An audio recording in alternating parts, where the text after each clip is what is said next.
Welcome to the Real Sheebs podcast, a podcast by the community for the community, featuring the community. Today, we have Michi Lumin. Am I saying that right? Or is it Michi Lumin? It's fine. And we The have, second one's right, but yeah, it's fine. all right. And we've got Timothy Stebbing and Paulo, Howdy. or Inevitable360.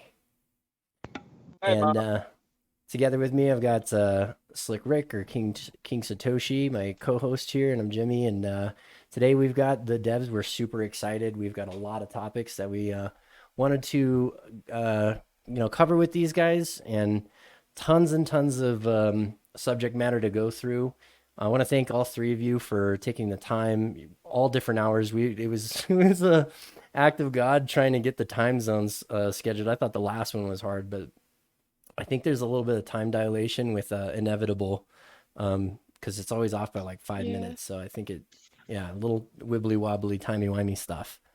But welcome each of you. If you don't mind, I'd like to maybe just go down the list, and you can quickly introduce yourself and what it is that you're doing with Dogecoin in specific, and if you can, maybe what your role is. If you're on the foundation, what your role is, and then one at a time. So if we can start with Michi. Hey, so I guess I work on core. I also work on Libdogecoin for the foundation.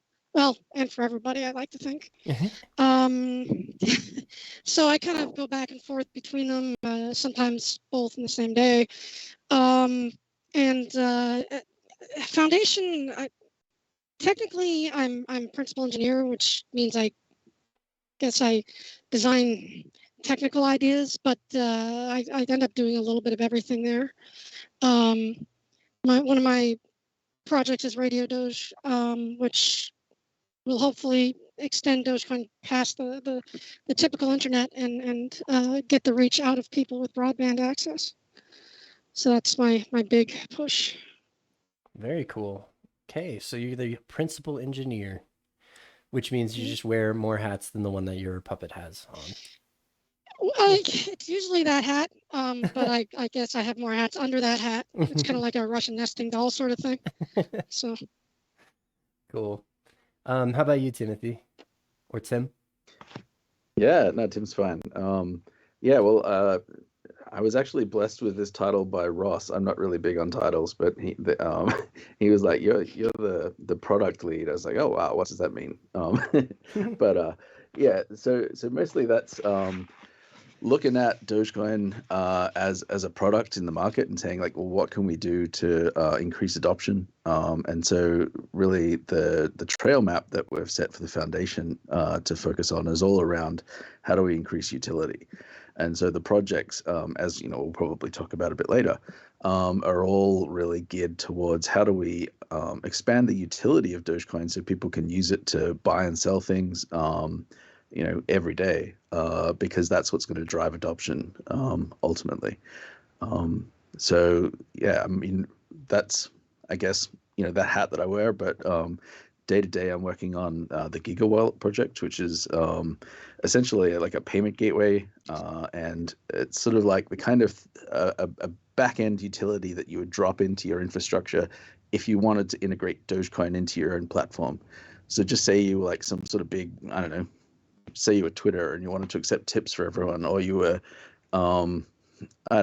setting up online shopping or something like that, you could use Gigawallet to integrate payment or receiving tips or anything like that into your platform for millions of people. So that's sort of what my focus is from a technical point of view. Really going after so Square. Much better at Yeah. We shouldn't say that too loudly. Yeah.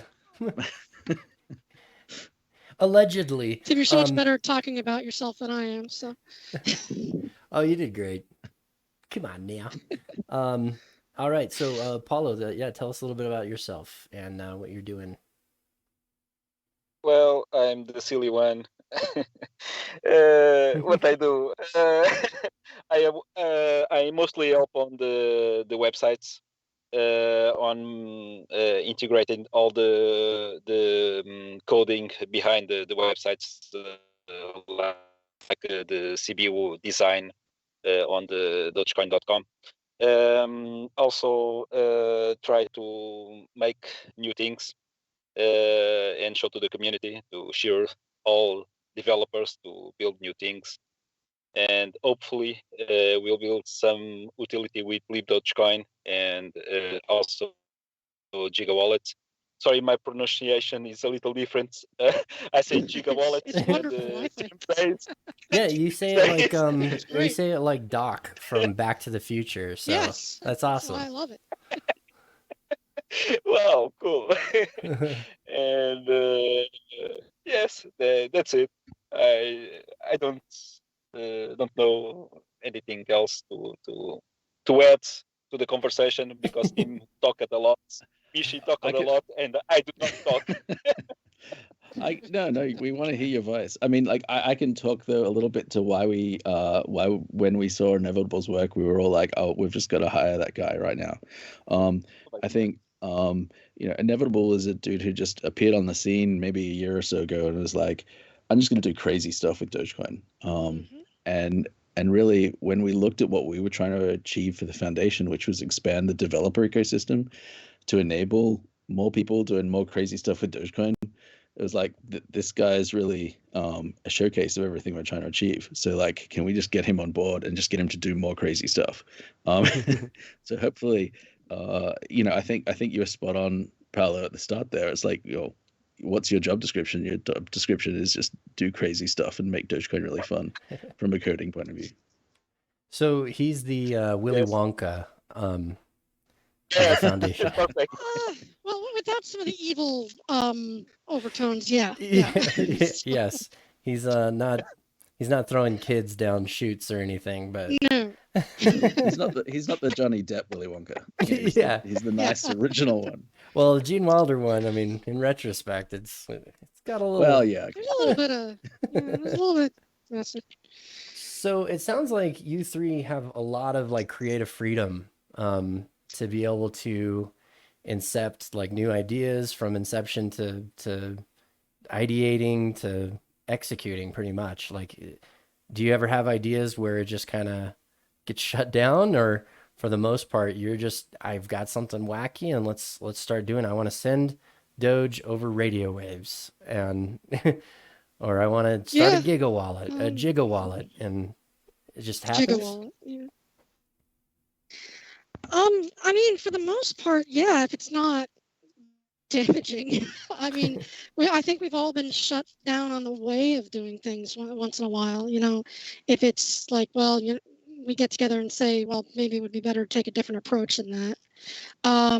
But as far as ideas, if they're cool and we sort of taste test them with the community, we go with them. I mean, I've seen a lot of support and enthusiasm for Radio Doge and everything that Paolo's come up with. I've seen people react positively to, and a lot of industry people looking at and I'm going to say it now, Gigawallet. Okay, I'm going to say it's Gigawallet from now on. It's permanent for me. Don't worry. Yeah, I mean, we all have latitude to come up with these things, and I think we just kind of discuss whether or not resources would be good to put into them, because we are limited. I mean, we don't have like a basement full of 50 people or something like that who can work on this stuff. So we have to pick and choose. But as long as it resonates. I think that's really important, though, is, there are things where, like, yeah, absolutely, we all have a million ideas that are really fun, but there are some priorities. Like Libdogecoin, for instance, is so fundamental to what we're trying to achieve that it's really like the building block for everything else.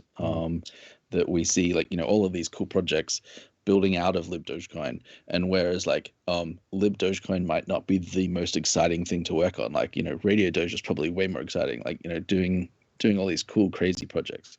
But it's like we got to lay a solid foundation first. And so there is a lot of hard work, and like Blues has been working on that, Michi's been working on that, and a few other people laying that really solid foundation for all of these other cool ideas. Yeah, like I don't think we can just leap into any project because we've got to sort of keep our powder dry a little bit. But yeah, I think hopefully those fun times are coming in the future, and that's what we're trying to enable. Very cool. So the foundation Not is just laying fun, the though, too. foundation. Not just fun though, too. I mean, Foundation's that, foundation. having that, We should having that. also we should also clarify that Libdogecoin, it's not a new coin, it's not a new token. It's Oh, we'll get to yeah. that. Yeah. Yeah, People think it we're is. gonna That's we're weird, gonna but yeah. have We a had lot some of guy time. going, Well, I was gonna say we're gonna have a lot of time to unpack each of these because Okay. it's kind of on our Yeah. agenda to see if we can address these one by one. So, and for the audience, right, we're gonna try and bring the conversation to earth, right, with the English behind some of it. One and two, we want to unpack these ideas in a digestible way as well. So we'll have plenty of time, I think, to discuss each of these. But yeah, that's a good clarification, though. We want to make sure that there's no room for, wrong ideas. yeah, we did have one old guy. I can't remember who it was. Someone on Twitter was like, "I'm not investing in Libdogecoin. I'm not investing in some shit token." It's like, dude, it's not what it is. It's like, That's all right. okay. Yeah. Well, because now that it says Dogecoin in it, it's like people have to tiptoe around corners now, and it's like, no, this is this is real Dogecoin. Yeah. All right, so let's take a step back for each of you. If you don't mind telling us what got you into, like, when did you start coding? When did you start developing? And how did you get into Oh, Dogecoin wow. specifically? Michi. Okay, so starting coding was when my mom. So my mom was a coder for the U.S. Navy, working at the DoD at the shipyards in Boston, and so I grew up having parents who were developers. She worked on the IBM 360 and the Univac 3, doing punch cards and octal and machine language. So she would bring home her flowchart diagrams, like the flowchart rulers where you could make flowcharts with pencils, and I would play with those. And then around 1985, and yeah, I know I'm dating myself here a lot, but it is what it is. She brought home a used Atari 400, and I remember it was in the kitchen, and I said, "Is that a real computer?" And she said, "Yeah, it's a real computer." And we hooked up the TV, and her and I both started writing programs in BASIC back then, and talking different peripherals, like the little thermal tape printer, which looked like a receipt printer, and making dots do things on the screen. And it kind of went from there. I saved up my own money to buy an Apple II Plus and wrote my own DOS 3.3 emulator on that could read DOS files on an Apple. So it just kind of took off from that as far as coding goes. So I've been doing it as long as I can remember. As far as crypto goes, well, I don't really remember what got me into crypto. I think I just was like kind of cynical about Bitcoin. I definitely was cynical about Bitcoin at first. I was like, okay, these are a bunch of ultra libertarian neckbeards who take everything very seriously. And I was like, okay, I'll buy a few and just see what happens. And this was like real early. This was like 2013.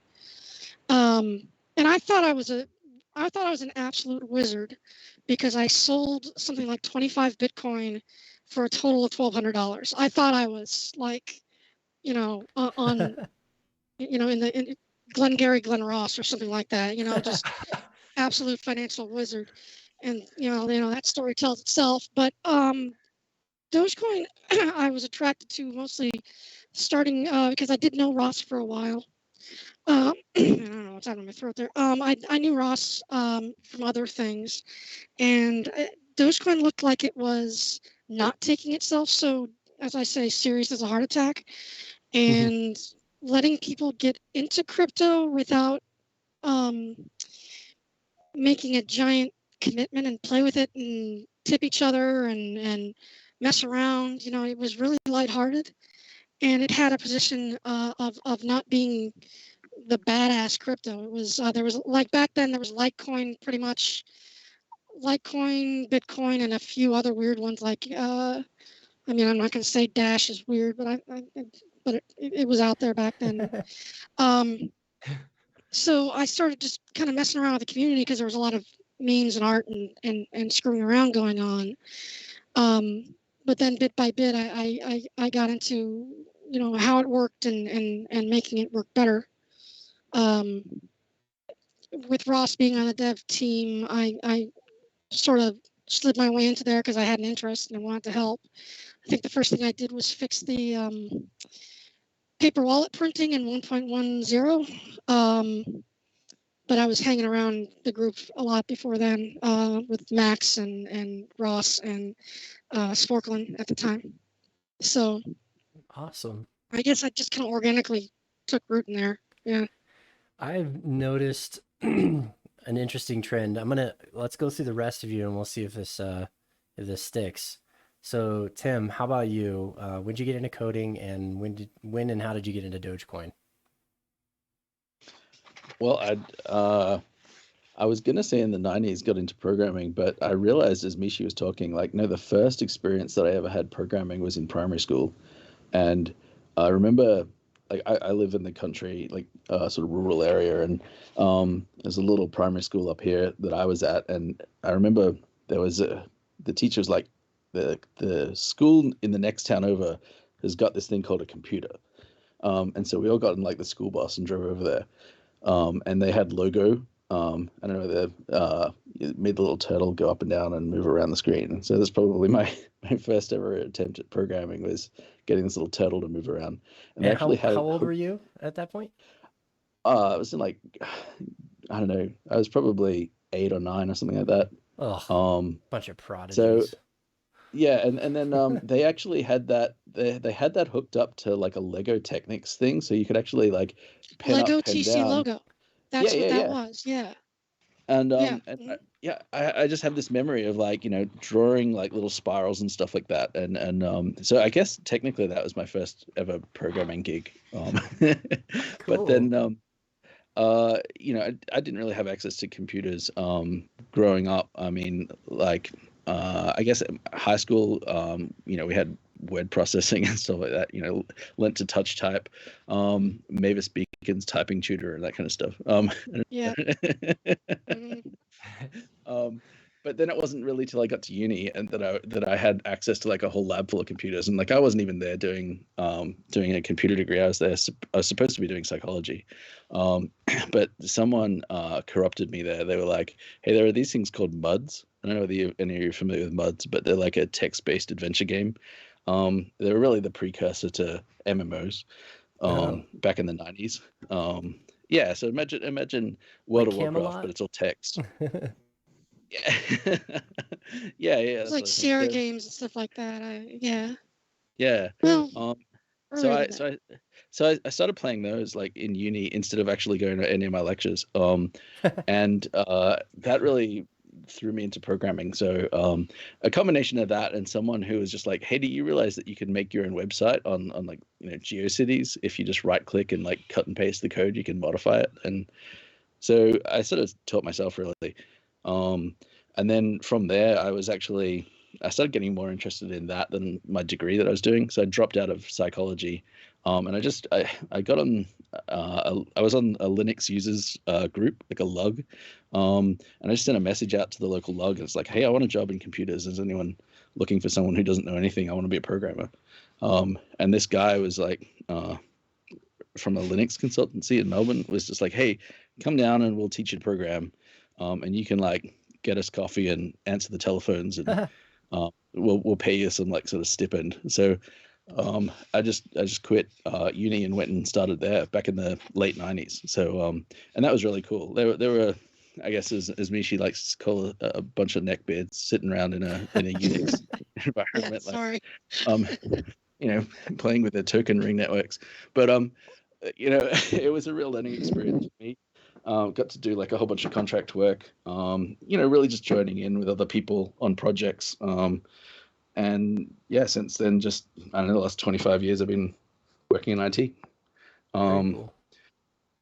As for how did I get into crypto, well, I've known Michi probably for about 15 years, and through wow. Second Life actually, and we've been good friends, and well, back at sort of started 2021 or whatever, we were chatting. I was just like, "Hey, you seem really stressed. It's what's up?" That's what opened it up. Yeah. Yeah. And she's like, "Oh, I kind of like I'm a developer for this thing called Dogecoin." I was like, "Oh, really? Like, what's that?" So, yeah, that's sort of how I got into it. I mean, I did years and years ago. I was working in a startup in a co-working space, and we were right next to a crypto startup called CoinJar, and they gave me 5 Bitcoin to test out their app. It was like on a little card. They're like, "Hey, swipe this card or whatever, and you get 5 Bitcoin, and can you test it out for us?" And so I did that, and then I just threw the key in the bin as I was going out to lunch. So that's my that's my tragic. Why does every Bitcoin origin story of story. everybody getting a free block of I know. Bitcoin end with them throwing it in the Wow. trash? Yeah. Anyway, oh well. So I'm still broke, but that's okay. That's wonderful. How about you, Paulo? I don't remember correctly, but I think when I was really, really young, I used to go to a lot of friends' house to play computers. I didn't have one, so at 7 a.m. I ring the bell, literally to wake him up for me to play some games on the 286 computer. I think it's at that time was Indiana Jones, the Temple of I don't know the name of the game. Doom. After that, I think it's Doom. And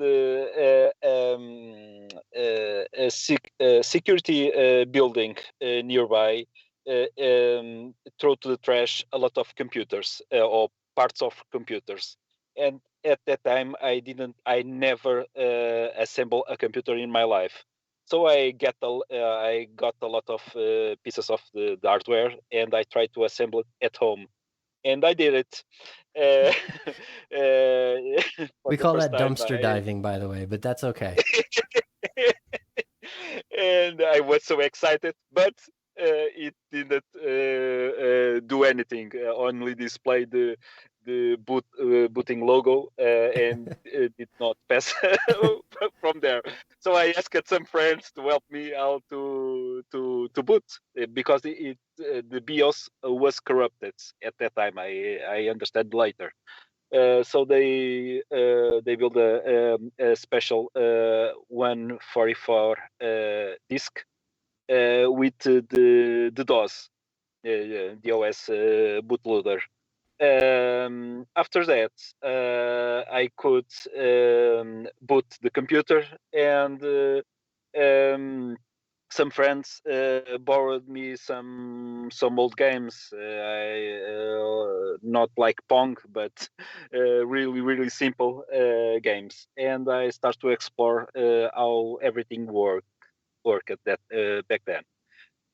A little time after, I knew that there was a person that has this ZX Spectrum 48K, and what I told him, if I borrow my computer, if he could borrow the ZX Spectrum.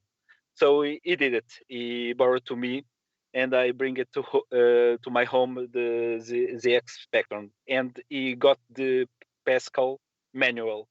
I started to read the Pascal manual and try to write some piece of code, make a circle, make a square, and save on a tape. And I think that was my first experience how to code. It was in Pascal and using the ZX Spectrum. But when I really start coding, for example, in my case, making websites, was in '98. I started to build websites in HTML. 1 year after, I started to learn ASP from Microsoft and PHP. After that, I opened my own company, a hosting business company. I coded lots of online stores using PHP. I sold in 2019. When the pandemic started, I got a proposal from a big European company to buy my brand with the hosting company, and I sold it all because I thought at that time that something really bad would happen, like my business could not handle. So I sold all my client database and all the trademarks. So I was without a job technically in 2019. In 2021, an old client that is a really friend of mine again speak with me to invest in Bitcoin or to learn about how cryptocurrency worked. And I did that. I had some savings. I invested in at the time in Bitcoin, but I was not satisfied how the community of Bitcoin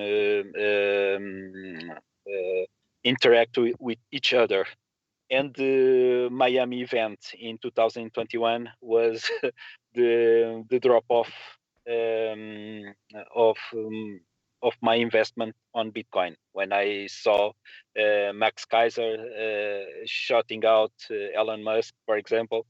I was really very embarrassed by that situation, so I sold all Bitcoin and I trade all to Dogecoin. Literally all. I was all in Dogecoin. A little time after, SNL and my investment, it's all stuck on on that top of 0.68 cents, I think. That really happened? Yes. So, It's in the memory hole for me, but go on.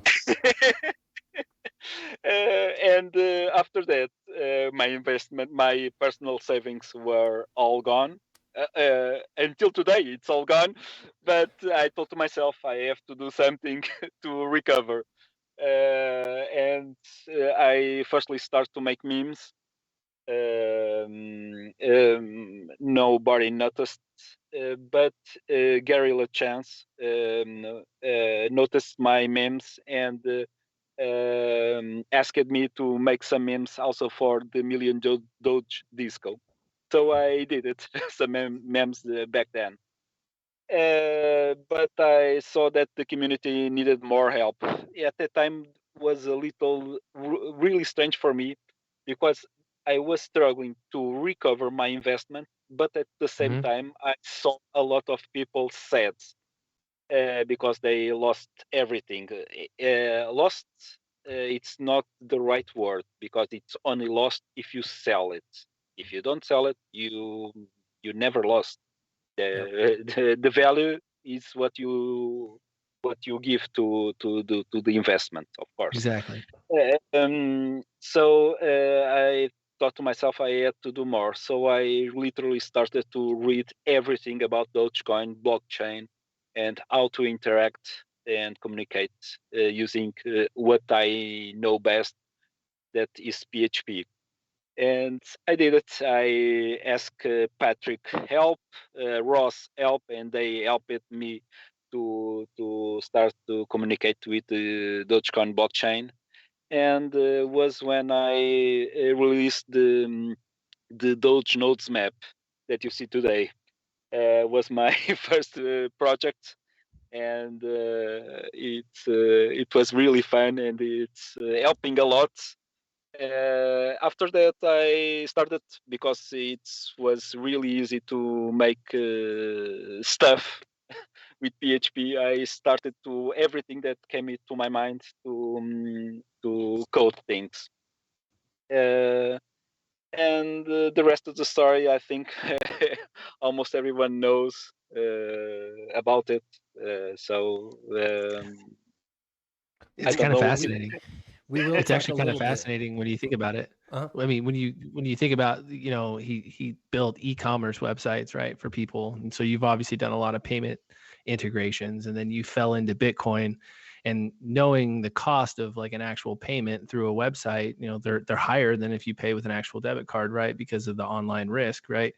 But you go to Bitcoin and you feel like, oh, there's really not a lot of value, right? Because you still have to pay the gas, right? It's basically the same as paying a credit card fee, or the processing fee.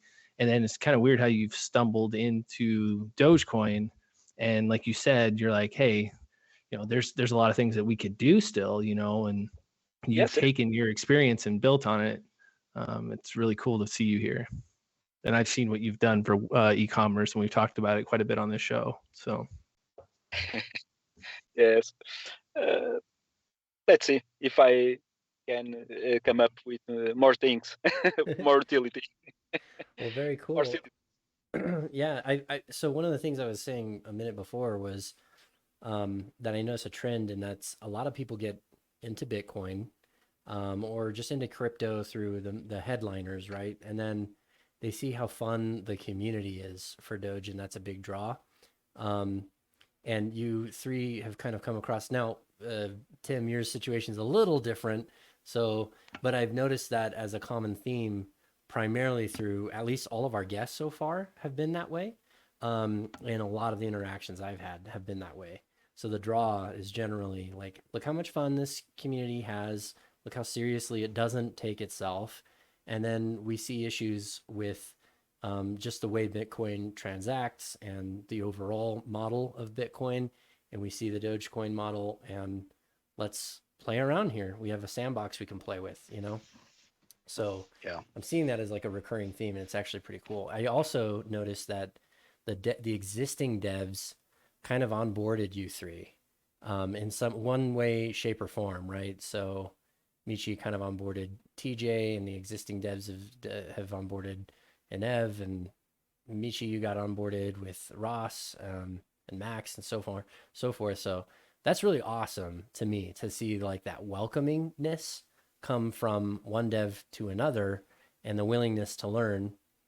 And it's really cool to know that you all three started with like, let's just plug something in, see what happens, and let's make a computer draw a circle, which goes to show, like, everybody really can learn how to contribute in ways. And it's difficult to know coding, but you can't expect to know developer work and programming from nothing, right? Everybody started from somewhere. You started moving a frog around, or a circle, or doing basic math algorithms, or yeah. And I guess in the English terms, for everybody that's listening and doesn't know kind of some of the language that was dropped here, all of these are very archaic computer terms, especially PHP. I'm looking at you, Inevitable.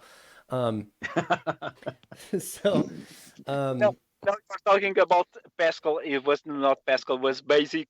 And Pascal, it's because I I literally have the Yeah, I book. started The with old basic as well. So yeah. it's kind of interesting. It's interesting too, Jimmy.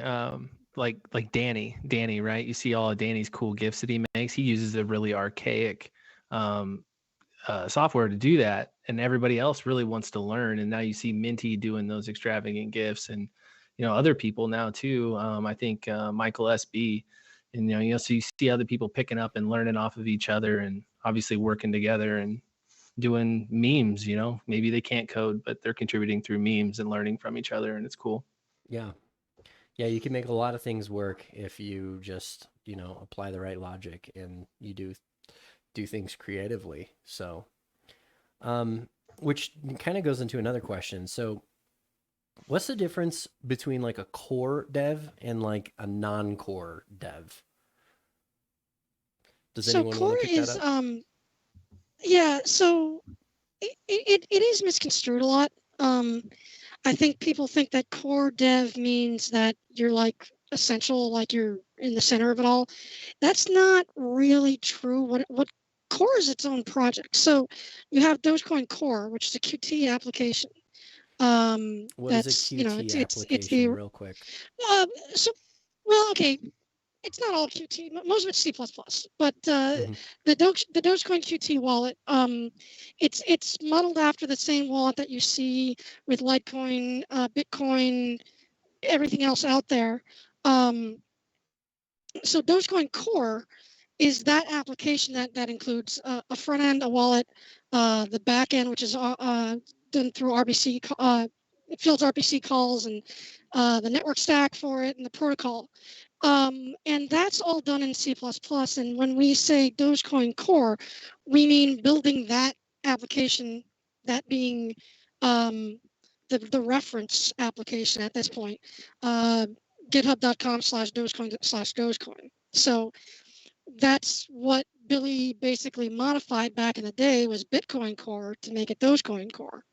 So a core dev works on that repo, that set of tools in that that grouping.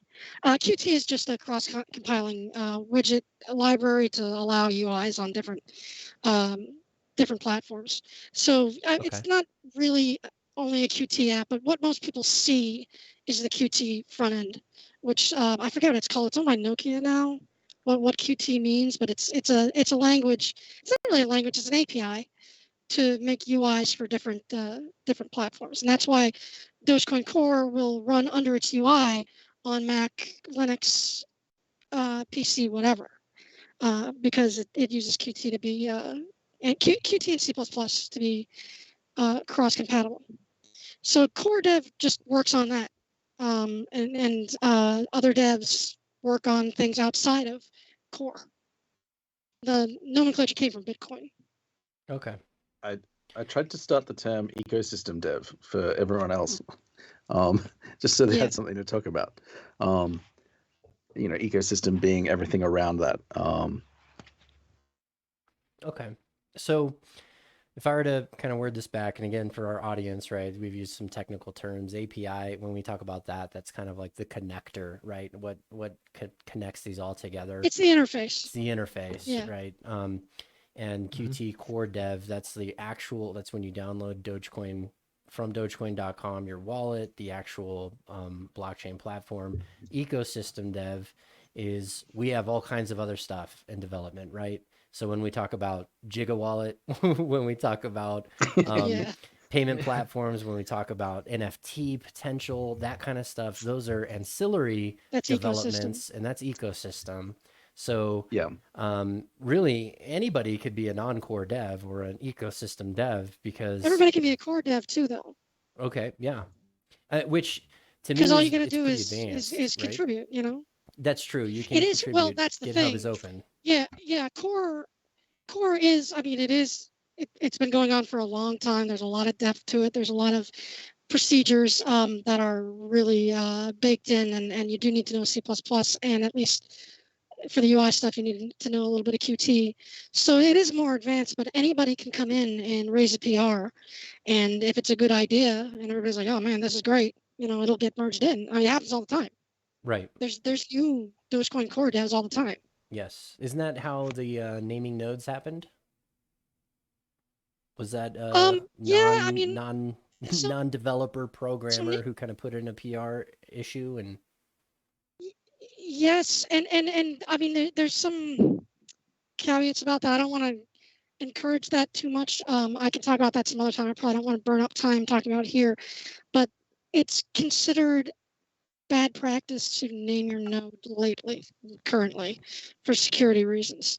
Basically it makes you a little bit more traceable. So good to know. But nonetheless, right, there was an idea and it kind of got voted on and pushed forward and it made it through the project plan basically, which is very cool. And I've seen some of that pop up because I've seen names pop up on issues on GitHub and I'm like, I don't recognize that. And it's because it's open. Yeah, right? there might have just been somebody who came in and did it. Yep. Which is very cool. I think a really important Uh, point that you've just touched on there is the open source and collaborative nature of the layer one Dogecoin projects.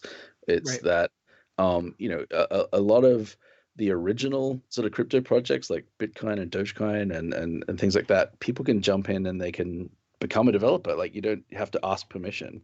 There's no Right. one gatekeeping that. Whereas a lot of these new sort of like ICO tokens and projects, they're run by companies. They're for profit, and you have to apply for a job there if you want to work on it. Oh, So I have a lot to say about that. I have so much to say about that, but yeah. It is a really important distinction that I guess maybe non-technical people don't understand, is that it's Dogecoin is this grassroots project that anyone can they can. I mean, you got to learn some skills, but then you can come in and help. No one's gonna stop you, which is a really beautiful thing. We've had a lot of people contribute translations, and those are people who don't know how to code. Shafiel? Yeah, well, Shafiel actually contributes more than that. Yeah. But, a lot more now. Yeah. Mm-hmm. Cool. That's super helpful. I think the community, needs a little bit of clarification on that front, right? Because the term dev is so loosely thrown around, and not knowing who is a dev on what and what aspect and what regard, it's kind of like revered to a certain degree, but then it's also kind of like scary, I think, to some people, thinking that like, oh, this person's working on Dogecoin, so you have to be careful about what you say, or different things. But at the same time, it's like anybody could be working on anything, and you have your hands stretched in 360 degrees of direction right now. And there's so many other people. You're not the only 3 devs, right? So There's heaps. Right. I do Yeah. I do feel like there's a really big problem, I guess, even just not necessarily Dogecoin, but in the whole open source community, where, like, as you said, devs are really like this sort of revered position from people who aren't devs, but between devs, it's like it's just normal stuff, right? Like, I mean, it's not that hard. But I do want to just like point out, we touched on this, that there are people who are doing translations, there are people who are writing documentation, there are people who are doing artwork, there are people who are building websites. Like, these people contribute to open source projects every day of the year. And I'm not talking about just Dogecoin. Like, every open source project out there has its people who are not coders, but are really important contributors. And I don't want to detract from them, because their work is just as important as people writing code. So don't think that you can't come and just go, hey, I don't know how to code, but maybe there's something else I can do. Right. Get into the community and start asking around. And you never know what you're going to learn, right? You are trying to build a front end, and you're realizing you've got to build a connector, and then you're learning about the core and the APIs, and then next thing you know, you're actually contributing something huge, which I imagine might be how Gigawallet started. But yeah, so I'd like to, if we can, on the moving on from this particular subject, is get to know you 3 just a little bit better, and ask you just a few questions on your own, maybe regarding your personal life or stuff that we've seen pop up.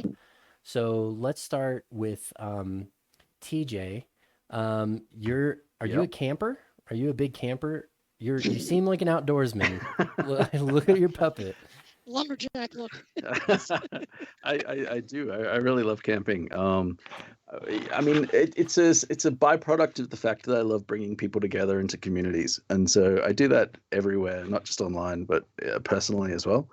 And so just getting a bunch of people and going bush, as we say here in Australia, and for I mean, for a something weekend else or here in something. the U.S., but go on. Oh, really? Yeah, No, I'm kidding. I'm kidding. Seems like it would. Had to mark this NSFW. Yeah. Yeah, I mean, like, I'm actually one of the guys who works at the Dogecoin Foundation. He's up in Sydney. I won't mention his name because he's kind of private. Sure. I'm dragging him down here to Victoria, and we're going camping in a month. Just because, why not? Like, go set something on fire and sit around it and have a great time.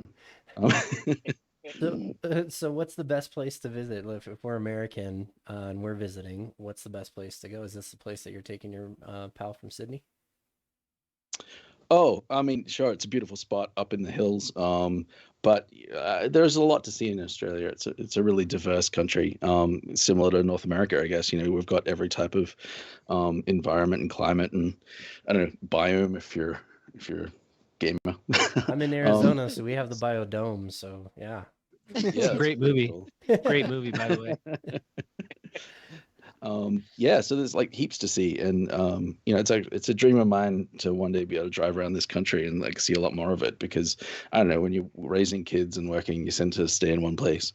But yeah, I mean, I got my big 4-wheel drive, and I like to drive into the bush and camp. You know. Oh, very cool. And is that kind of like your primary pastime? Is that what you like to do for fun? Is camping, or do you have any other activities? Are you still into Second Life? I'll occasionally like I'll drop in and say hello. I I think wanted to that be around more, but whatever. You pushed yeah, him yeah. away into dev work for Yeah, Dogecoin. This is your own fault. it is. I do try to balance getting off the computer. You know, I would say that for a good decade I had a huge like addiction to like online gaming. Going back a while now, but like, you know, World of Warcraft came out and I was a hardcore raider for 10 years, which just consumed a whole bunch of which is pretty bad. So like I do try to have hobbies that are outside of computers. So I don't know, like, I mean, I'm still a nerd. Like, I've been playing Dungeons and Dragons with a group of friends and family for the last 6 years. So that's every Sunday night we get together and slay dragons with dice and paper. So Very that's a cool. thing. Do you play Baldur's Gate 3 yet? Or you don't have time? No, I don't have time for that. I don't know, like, what else do I do? I like to art, I guess. You know, paint and draw and stuff like that. Do you ever post I would- your art on Twitter? Not really. I mean, I've Would you? I guess I could. I don't know.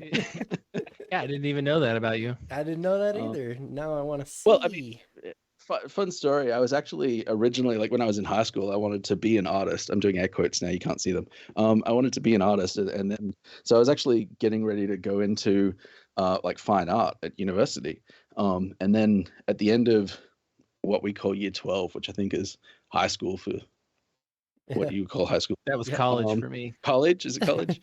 That's yeah, 12 yeah. years For me. of college. I took Like my college. entire portfolio and I handed it in as like for an assignment to a teacher. And he then just lost it. And so, like, you can't really go into fine art without a portfolio. So that was the end of that. So that's how I ended up getting into psychology. But That's what happens. Art degrees suck the art out of you. Yeah. Very cool. yeah. How I'll about tell you what, the more you learn about psychology, the more friggin' life sucks out of you. I have a don't psychology want to know minor, what that's learning why I say about that. coding All right. sucks out of you. Just eye bags, I guess, is what it sucks into you. Yeah. Mhm. Yeah, Michi, let's put you on the hot spot. So I find it boy. curious. You're into Second Life. Are you still into it? I mean, I've noticed like you're Yeah, I links. still yep, I've run community there called Luskwood for I know this is ridiculous, but it's something like 18 years now. Okay.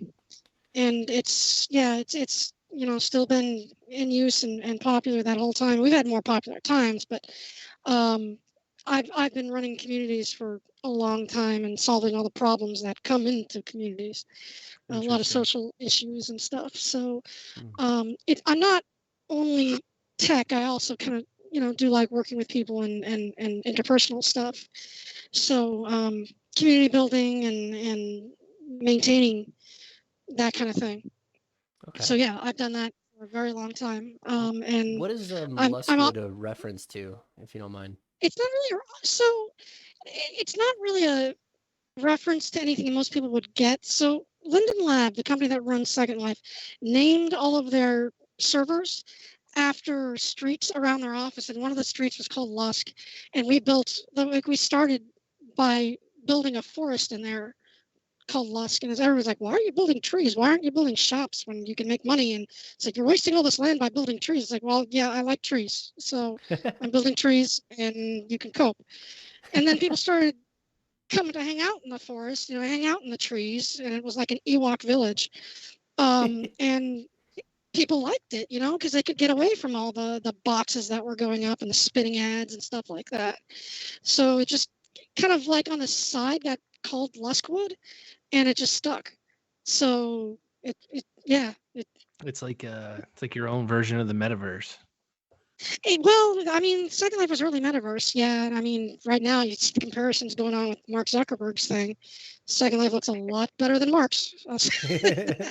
So, we have legs. Customized 3D. That is very true. Customized 3D avatars look better than the weird. Yeah. Those weird. And for years, actually, things. that's what our business was making 3D avatars for people. Oh, we just haven't had time to do it lately, but we used to build them. So yeah, we provided identities for people in the metaverse for years and years before it was even a word. But yeah, doesn't look anything like Mark Zuckerberg, I promise. What else do you like to spend your time on? I want to jump back into the Second Life stuff because I want to ask you about metaverse stuff as well. Okay. Yep. Kind of old hat at metaverse, but yeah, I do a lot of mad science. And by that, I mean, I work on high voltage stuff as a hobby, and lasers and radio. Just kind of, I have a workshop here, and I haven't met anything under 1.5 kilovolts that I didn't like. So I'll hook up high powered lasers and tube radios and audio stuff just for the hell of it. I have a collection of laser colors, which is weird. Like, why do you do that? It's like, I don't know. I want them all. You want them all? Yeah, I want a complete spectrum. You gotta have, it's like, oh, I need to get 588 nanometers, or yeah. But I fly general aviation planes. It's a thing I like to do. So I'm a pilot, not a commercial pilot. Just it's kind of a hobby thing. That's sweet. Drones and photography. I know Pixel Rick knows I've been talking about that. Kind of deferring to him a little bit on some of those things. So, yeah, that's just some. I there's no one big thing. It's not like, oh, well, Michi, what do you do? It's like, I do all these things. So I got to keep my mind busy. That's awesome, though. That's amazing. Yeah. It's incredible how diverse you three are amongst the rest. Amongst all of us, right? So going back to the Second Life, do you see that being an area that you ever want to pursue with regards to Dogecoin or metaverse perspective in any way? I understand metaverse is such a buzzword. I know, but we never called it that back. I mean, we did it in air quotes. It's like when it started being called the metaverse, we joked about it. But I mean, I wanted to have kind of Dogecoin Dev office hours in both Second Life and Neos VR, which is another place that I'm at. So it would be cool if we could have dev roundtables and whiteboard sessions and stuff like that in Second Life. I'd like to do that. Certainly, if we get into making avatars again, we would accept Dogecoin for. We technically do, and did accept Dogecoin for our avatar building stuff. And that's another thing. I do art as well, both 3D and 2D. But that can come down the line. Yeah, I mean, I would like to. I know Paolo recently got on Second Life, and I haven't met him on there yet. I'm trying to. And I'm trying to get together and make a giant onion. So sliding his DMs, girl. Hoping. Yeah, well, Paolo, let's make an onion. He's hiding something. Speaking of hiding send something. Pictures. Big ass onion. Paulo, tell us about yourself. You're a dad. I'm a dad. I got 3 girls. So me too. I got 1 boy. Yep. 6 got a boy, and so naturally I simp after you, Inevitable, as a dad with a fellow dad bod. So, yeah, tell us about yourself. How many kids do you have, by the way? This is my question. Look, Luckily, only two. I have two kids, one girl with 5 years now, and one boy with 10 years. Because I also was an older brother. I have a sister that is 5 years younger than me. I know what my kids are passing through sometimes because I I remember my past and try to resemble with what they are passing on their heads. But it's cool to be a father. You know, when the house is in silence, we know that something is wrong. Trouble is brewing. Yes, Yes. yes. So I love madness. I love screams. I prefer that than silence. The the things that I want to do more, but uh, I think time doesn't let you. It's spending more time with your kids. I know that I share a lot of great things with my kids to share also all the community, but in reality I think I don't pass enough time with them, and because they will not get younger anymore, they grow up, and I think to myself that time is passing and I will not grab these moments ever. um, I'm trying to build. That's why I'm in Dogecoin also. I'm really trying to build a future for them. I'm trying to leave a legacy to them for the future. If I could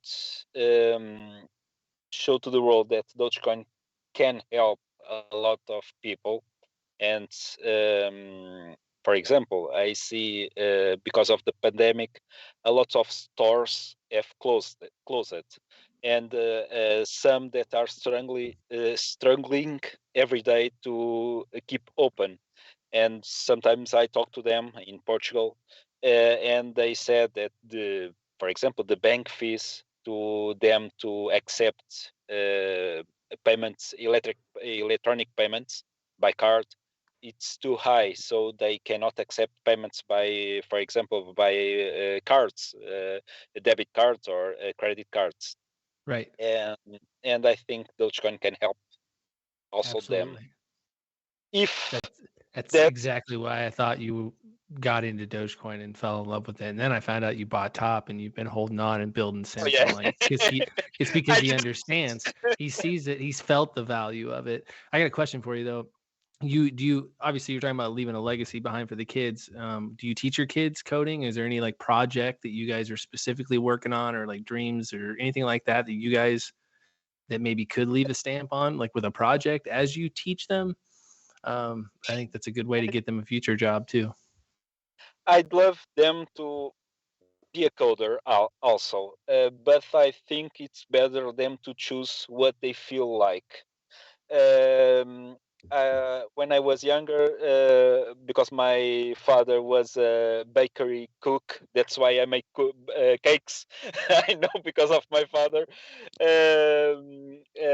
He didn't it they he didn't push me to making cakes, and his job was really hard also because he have to wake up at he sleep during the day and wake up at 9 p.m.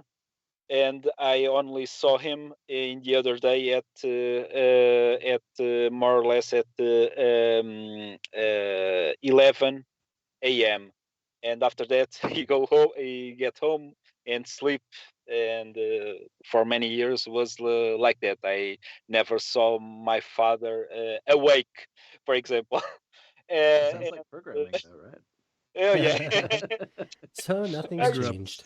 I grew up a lot of the same way. My dad was a construction contractor and he wasn't around a whole lot, and he worked a difficult job, and he obviously saw that I wouldn't wake up before noon anyway during the summer. So he's like, "Hell, this guy ain't gonna make it in my industry." So he didn't push me into that way. But I'd see my son now, who's your son's age, and it's like, hey, he sees what shoes I'm wearing, he wants those shoes. I'm doing this, he wants to do that. So I thought I'd ask, do you talk to your kids about crypto? What's that relationship like? And because me and my son do. He loves the memes, he loves the creativity. So my kids in Portugal, little few people know about Dogecoin, even Bitcoin. There's a lack of knowledge all around Portugal. But they do a lot because I am talking also 24/7, and everything, the little details they show me to me. For example, yesterday in camping, they saw one person with a T-shirt with Dogecoin. My little girl with 5 years old was yelling at me, "Look, father! Look, father! That man has a Doge on his shirt." And I was trying to see it, but I could not find the person, just to chat a little, to know him, but I could not find him. I love how excited they get. Yeah, I've experienced that too. I have to reel my children in because they will ask me like, "Daddy, why do you love Doge so much?" And I'm like, "It's not my life, honey. Like, it's not. Don't worry. Like, I haven't sold my soul for. It's not like it. It's money, right? I see it as money. So when my kid says, "Why do you love it so much?" It translates, "Why do you love money so much?" to me, and I have to kind of be careful because I do see it as a future currency. So I kind of try and safeguard my responses in a way where it's like there are aspects that I love about it. There's stuff that's fun, but it doesn't rule my life because the kids are the more important thing for me. But yeah, I've noticed that. And the funny thing is, because I work all my life, when I opened my company, I was literally door to door to get new clients. I was with a T-shirt with my brand, my company brand, and saying I sell hosting and I build websites. The T-shirt was literally saying that I host websites and build websites, and I I know them all personally. I had more or less 6,000 clients until 2019, and because of that, I have ready a little town where I live, that all the stores, when I say I want, they will accept Dogecoin. Initially, they will accept as tips, but after the pilot project, they will literally add prices in Doge and sell goods and service in Dogecoin. And I think it will be really, really fun to watch in Portugal, a small town, all the stores accepting Doge. That's awesome. The personal promo.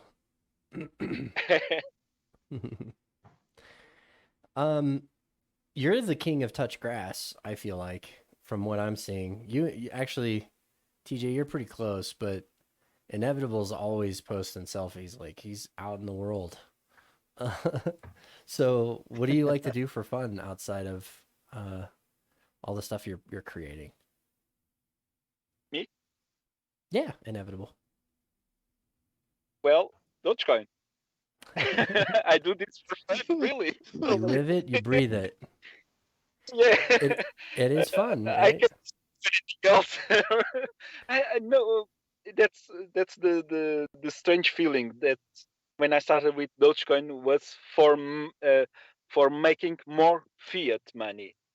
But after a while and trying to figure it out, what is Doge and what is Dogecoin, because it's two different things, but they are connected.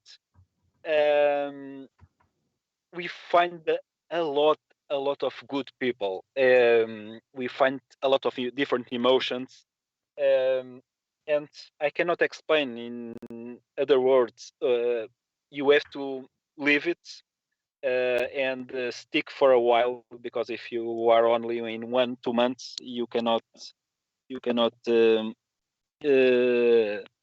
feel it. And let me see. I'm still on. Yep, you're here. Yes. Yeah, you're here. Yes. I saw a little noise and I was, okay. It's just a black bear.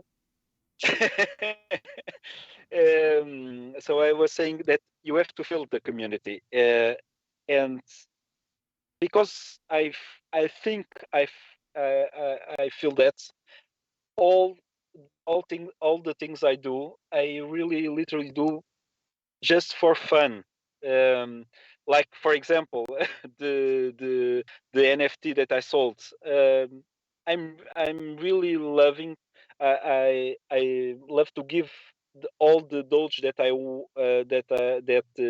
Billy tipped me to all the community, because I think it helps Dogecoin, it helps families, and yeah, I don't mind. It's energizing. Really. It's energizing. Nobody tips bigger than Inevitable. He's single-handedly carrying the average. Like, I think the Twitter average on the Doge tip is higher than the Reddit average. Am I correct? I don't know. But I think you're single-handedly carrying that torch. Probably. I checked real chance with million Doge disco I think it's higher. Okay, so why don't we thank you so much for giving us like a chance to get to know you guys. I'd love to take some time to get into some of these side projects if you have time, and I'd love to save, just a few minutes of time for Q&A from the community. So maybe we can move on to some of these projects and see how well we can wrap them up, I guess, in a tiny little bow quickly on each of them, because there's so many.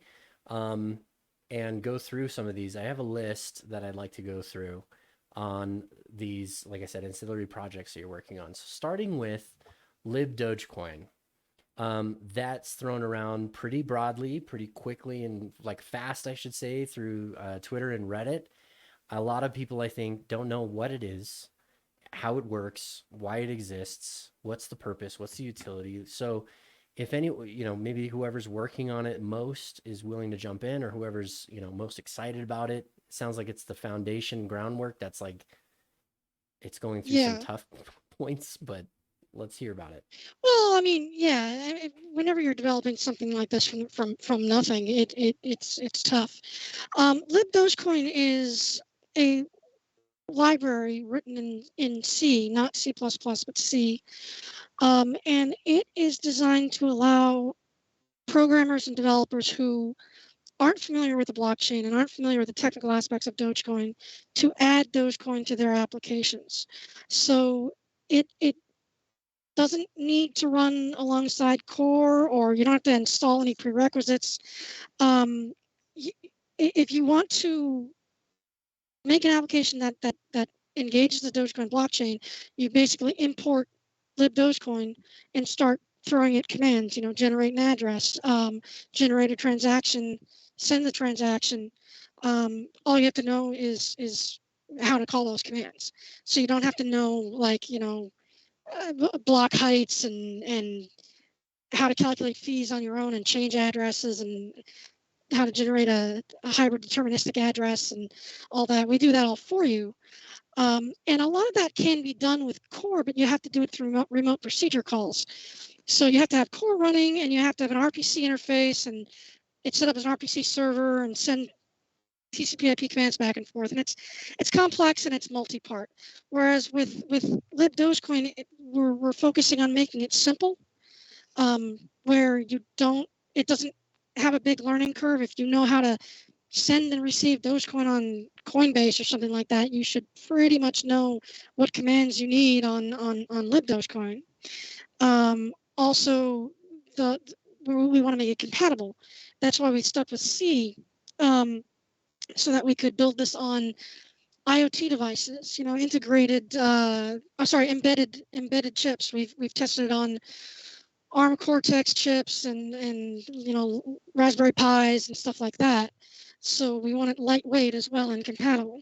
So the idea is that people writing other applications don't have to do a lot of work or learn a lot in order to bring Dogecoin functionality and interfaces into the blockchain. They don't have to get a degree in blockchain science or I don't even, it doesn't exist probably. Probably will very soon. It probably will. And then will, it'll suck the creative out of you. It will, yeah, that's right. So let me see if I understand this right. Libdogecoin, it's a library, meaning that it's a pre-packaged list of commands that have all the sub coding that you need to be able to execute like something within the library of Doge. And effectively what you do is when you have that package, it's almost like an SDK or like jQuery if you're into JavaScript. It is an SDK. Yeah. And so you get that package, and if you want to build an app or you want to build a chip on an NFC type of function on your iOS or something in near field communication, and you're like, I've got this great idea. I just need to download the package, and then now I can call commands within that without having to define all the stuff that you would normally have to build from the ground up. And so it's a shortcut to getting new utility applications right off the ground. I like to call it a rapid application development environment, if you want to call it a RAD. I mean, it's for rad. Quick development. Yeah. Okay. That's a pretty old term, Michi. I'm pretty old, so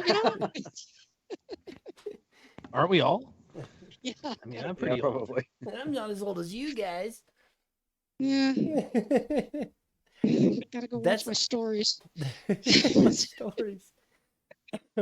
That's absolutely amazing. So I can see why this is one that your team is particularly hyped about, because the applications are literally endless. So I mean, if someone you has could a big have idea, smart light bulbs that ran Libdogecoin that turned off and on based on what your Dogecoin balances. I don't know. I mean, it's that's a pretty awesome idea I'll never use, but it sounds great. That's I'll buy pretty it. useless, but I mean, it could happen. So I said I'll be happy with Lib, and I just call it, we call it Lib for short. But I'll be happy with Libdogecoin when I can run it on like a Microvax VMS2 from 1985. So I want to run it on old stuff, small stuff, weak stuff. 20-year-old computers should be able to run it. So this is what this is how engineers think. So yeah. But in reality though, from a practicality application standpoint, like if you have a good idea and you know someone who knows C+, just C or C, excuse me, and just C, yeah. So if you know somebody or you have the right networking capabilities, is there any room for like a marketplace for this kind of thing? Like I understand there absolutely is. Yeah, there's like Doge apps that could happen. And I think actually the My Doge guys were talking about developing something like that. I don't know the details of it, but they wanted to have some kind of Doge app marketplace. And I have to add it. You don't have to know C, because there's a new wrapper coming out for Libdogecoin, it seems, almost every day. Blizzard's working on a Python one right now. There's Perl. There's going to be Swift. There's going to be Go. I mean, so you won't even have to know C. You just use the wrapper and import that in the library, and you go at whatever language you do. Unlocked. Well, right. Well, that was huge. Right. Yeah. I mean, so Gigawallet's actually written in Golang, and we're already using Libdogecoin through the Go wrapper. So, you don't have to know C. And but like Shafil's JavaScript port, and also for Android and iOS, that's massive. That's just unlocking a huge gateway to developers everywhere. Yeah, That's what I'm seeing, and Mhm. seeing something like a marketplace is absolutely incredible, because that's when ideas start to flurry, and it reminds me of when the Google Play Store first came out with the old Oh God. Google phones. Yeah, I mean, but at the same time, that's when ideas just rocketed, right? And that this is pretty exciting. That's really cool. I didn't know that. Well, plus the Gigawallet too. I mean, like the Gigawallet, somebody that has my, being in payment integrations and payment processing for 5 years and having like a mobile Mhm. solution for people who are mainly e-commerce, right? They're running their business out of their home, or they're using a drop ship location or something, but they want to go, to a concert and put up a booth, or go support a local, food market. They can put up a booth, and they have a mobile app that can run directly back to their online Well, e-commerce store. Is let's incredible to me. let's unpack that a little bit. So you're jumping into the application of Gigawallet. Maybe Right. we can hear it from the devs. How would you explain Gigawallet to the layman? Okay, I'll tell you why I came up with this idea and why I'm passionate about this. Back 25 years ago, when I was starting to program commercially, working on projects where people wanted to do integration with banks, they wanted to accept payment for a product, for instance, like back in the late 90s. As a developer, you had to pick a bank, right, and then like learn their bizarre API, and then integrate with that one bank. Um, and it was really weird, like and it took forever. Like you'd spend 3 months doing some like bank integration or something like that. And then along came PayPal, and Right. suddenly things became a lot easier. And then along came Stripe, and who were like, one of the first companies that were like, hey, we'll target making this really easy for developers. And so it's funny how much, in my experience, developers choose the technology that the startups they're working for adopts, because it comes down to like, well, how fast can you get it done? And so looking at my experience with that, it was like, well, if you want to integrate Dogecoin today, you've got to understand the blockchain, you've got to understand all this really complicated stuff, and that's where really initially the idea of Libdogecoin came out of. Was like, well, how do we make it easier for developers to start getting involved? But then also, well, logically, the next step is how do you build, payment really easily on top of that? Because the foundation, we started getting all these requests in the last 12 months from people going, hey, can you help us integrate, or tell us how we integrate Doge? Like we want to add Doge to our platform, but it seems really difficult. And so it's like, well, you probably need a service that you can just drop into your infrastructure that does that. And so really that's where Gigawallet comes in. It's a black box, I suppose, that you can host within your infrastructure, that has an API that you can then talk to facilitate payments in Dogecoin. Probably with a much sort of higher level abstraction than what most blockchain developers are used to.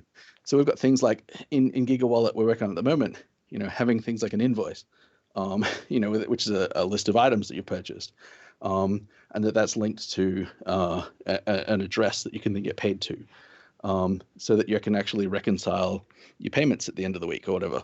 All those kinds of functionality that you would see in something like a Stripe or a Braintree or a PayPal or whatever. Yeah. So that's really what that is. Brilliant.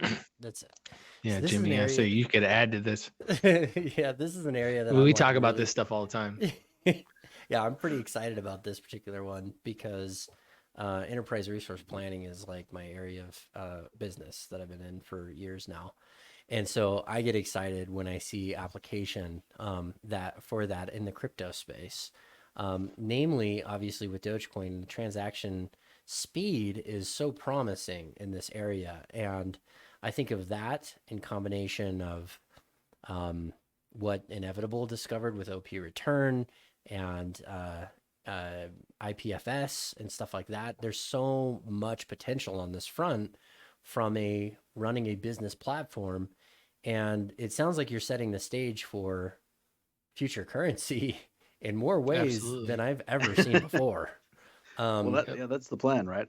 yeah, that's the plan, Um, but I don't know Yeah. that people know that this is being worked on. Like, I understand it's on the foundation website, it's on the roadmap, but not a lot of people are talking about how you're staging Dogecoin for this kind of evolutionary leap with Libdogecoin and Gigawallet, Mhm. um, into this evolutionary leap into the next level. And I think people are kind of caught up in some of the other areas that they're very excited about because they see potential to make money, and that's fine. I want people to make their money, but these are laying down the groundwork for huge Mhm. leaps and bounds for the cryptocurrency.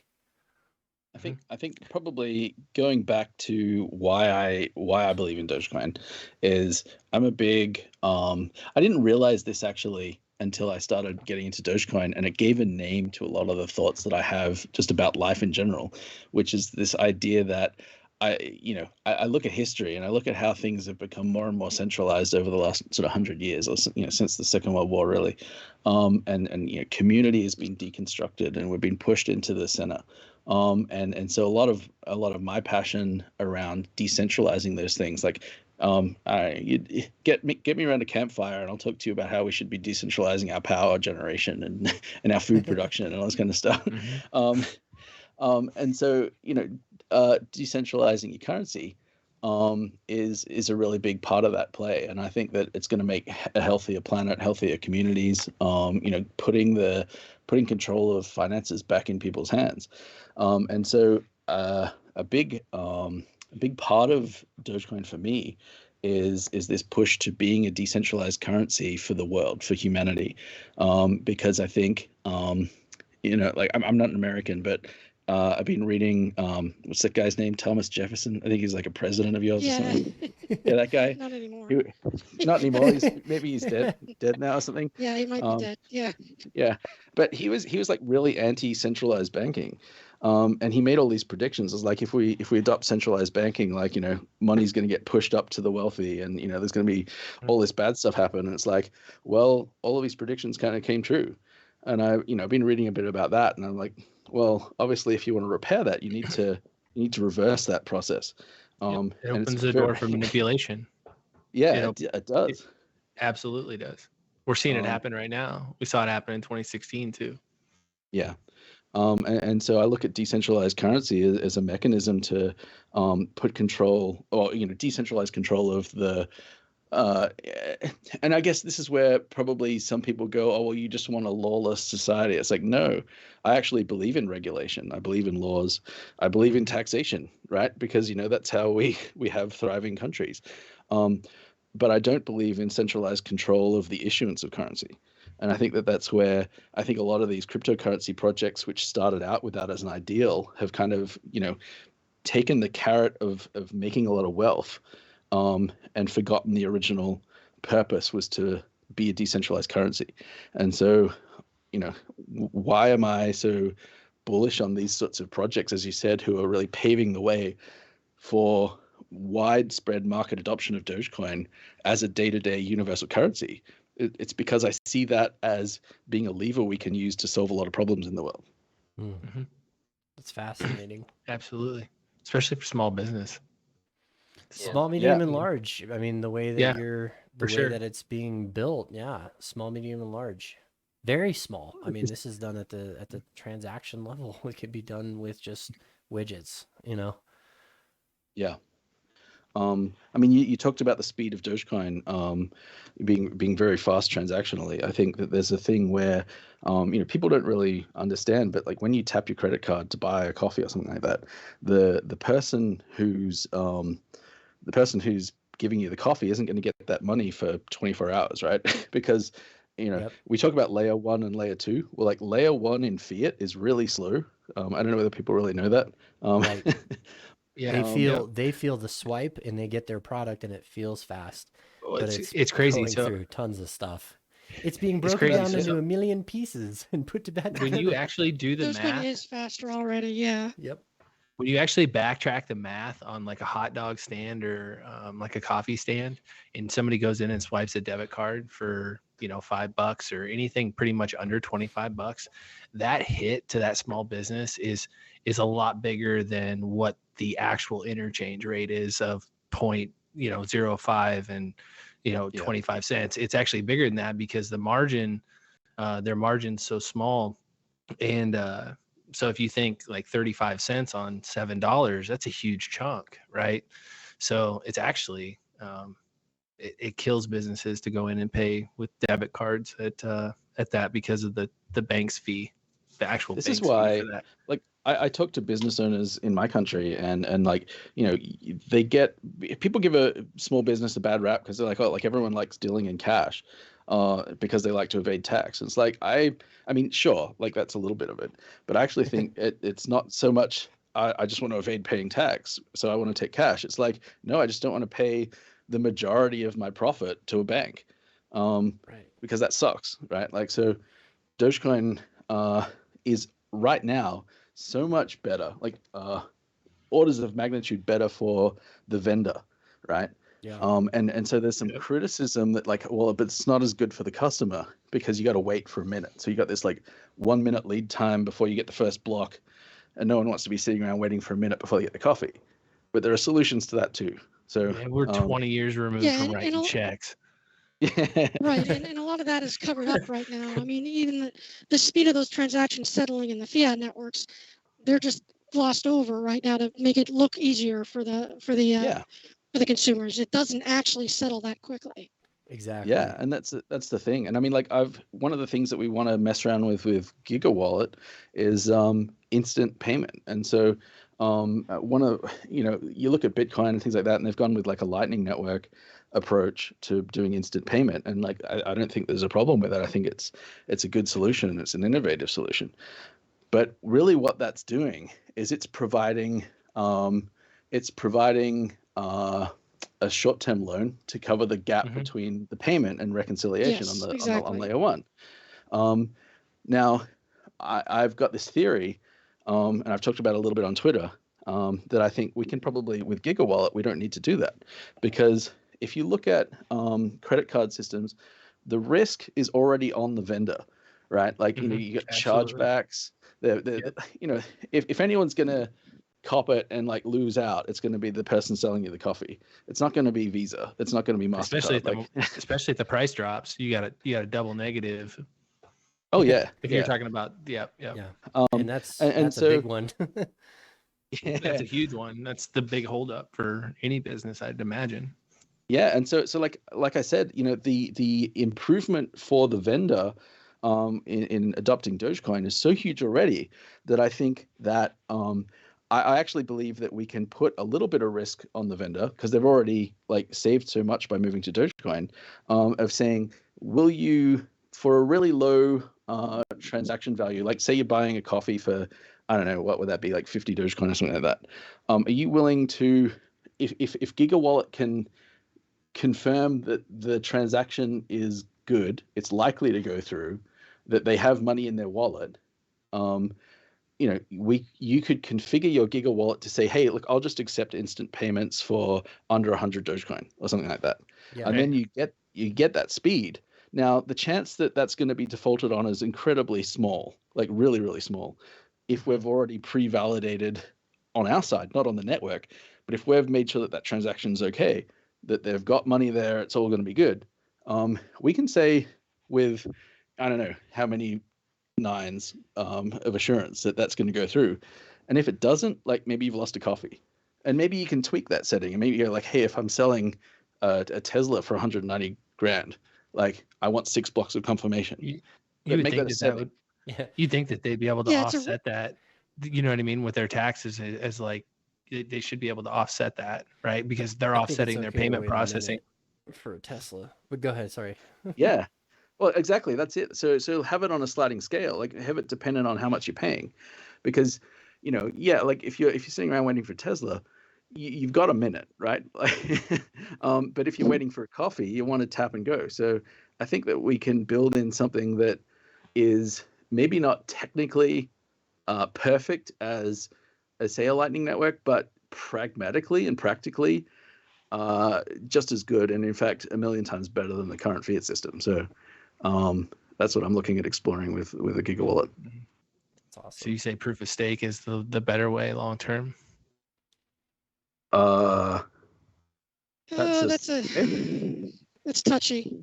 So it's on the roadmap, I think that right? that So I would like to be able to at it least is on the discuss it. roadmap. Mhm. I can talk about why I put it So- on. Oh, you go, Michi. Well, I just want to say something first. Is that I know some people don't believe it. You know, we can get into politics we'll argue about global warming and argue about resources and running out of resources and stuff like that. But I still firmly believe that there will be a point where proof of work and everything around it becomes a social pariah.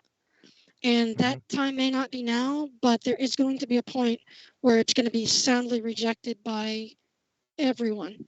And soon as Bitcoin says, oh, well, it's being rejected, we should switch to proof of stake, everybody's going to be like, why didn't everybody else switch to proof of stake earlier? It's Right. it's stupid because they're just going to follow the leader because they think that Bitcoin's a religion, But I think that this is going to kind of sort itself out over time. People are worried that we're talking about they're going to wake up one morning and Dogecoin's going to be proof of stake. We're not talking about that at all. But go ahead, Tim. And guys, I may have to reconnect. I know that screws the flow up a little bit, but I probably have to reconnect in. If that's fine. okay. Yeah, just feel free To to Skype? Okay. drop right back All right. in. Yep. Okay, cool. Yeah, I mean, I was just gonna say, my buddy Dean, I used to work with at when we worked for TSYS or Global Payments. He's been shouting out, listening to the show, listening to this, because he's like, this is incredible. I can't see all of his comments, but he's like, I've been commenting. You guys, I got questions. I can't see it. I can't see it. We man. had 3 opportunities for questions from the community, man. It's cool seeing some old colleagues listening in. Yeah, that's cool. Hey, so yeah, proof of stake. I know it's really just a discussion point at this point, and that's fine. I think a lot of the community, one, they have pie in the sky kind of dreams on what their own interpretation of what that means is. Can you define it for how it would be implemented with Dogecoin, and if it were, what would be the goal and value add for it?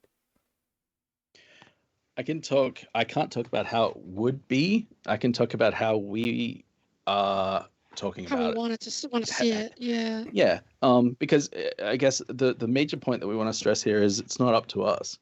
It's up to the network, and it's up to people who want to adopt that. And really, I think going back to the why I put that on the trail map initially was because back in like 2021, you had all of these countries who were cracking down on proof of work. You saw like China and places around Europe, and even like the European Union were putting together some draft legislation that was going to ban proof of work, and then they backed off on that, probably because a lot of them hold Bitcoin.